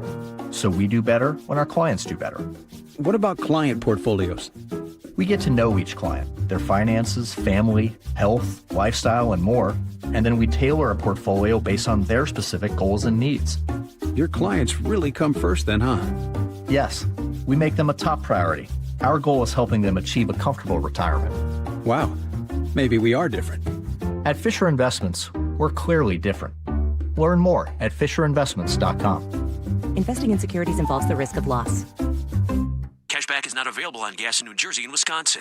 Couponing. Wow, you didn't strike me as the coupon type. Just trying to stay ahead of inflation. Gas, groceries, everything. It's all more expensive. I need to save wherever I can. Have you tried Upside yet? Upside? What's that? It's a free app that I use that pays cash back for every gallon of gas I buy. You've got to buy gas to get around anyway. Might as well get paid for it. Come on, does that really add up to anything? I've already made around $200. The extra cash helped pay down my bills, and I even had a little extra left to treat myself. And the Upside app is free? Totally free, and the cash back is real. You can transfer the cash right to your bank account. I'm downloading Upside right now. Download the free Upside app now to earn cash back every time you buy gas. Use promo code ENJOY to get an extra 25 cents per gallon on your first tank. You can cash out anytime right to your bank, to PayPal, or a gift card for Amazon and other brands. Just download the free Upside app and use promo code ENJOY for a 25 cents per gallon bonus on your first tank. That's code ENJOY for a 25 cents per gallon bonus. Your best source for local news. KIRO News Radio. Northwest News. Amazon Business empowers leaders with smart business buying tools, leaving time to focus on strategy and growth. Free up your teams and focus on your future at AmazonBusiness.com. Carpal tunnel syndrome. Heart failure that doesn't improve with common medicines. These are some signs and symptoms associated with ATTR-CM, or the cardiomyopathy of ATTR amyloidosis, a serious heart condition with symptoms that get worse over time. Amvuttra, vutrisiran, is a prescription medicine given by a healthcare provider that treats ATTR-CM in adults to reduce heart-related death, hospital stays, and urgent visits. In a clinical study, Amvuttra was proven to help people live longer and have fewer heart-related hospital stays and urgent visits over 3 years compared to placebo. Amvuttra lowers the amount of vitamin A in your blood, which can affect vision. Other side effects include pain in the arms or legs, pain in the joints, and shortness of breath. These are not all the possible side effects of Amvuttra. For prescribing information, call 1-833-256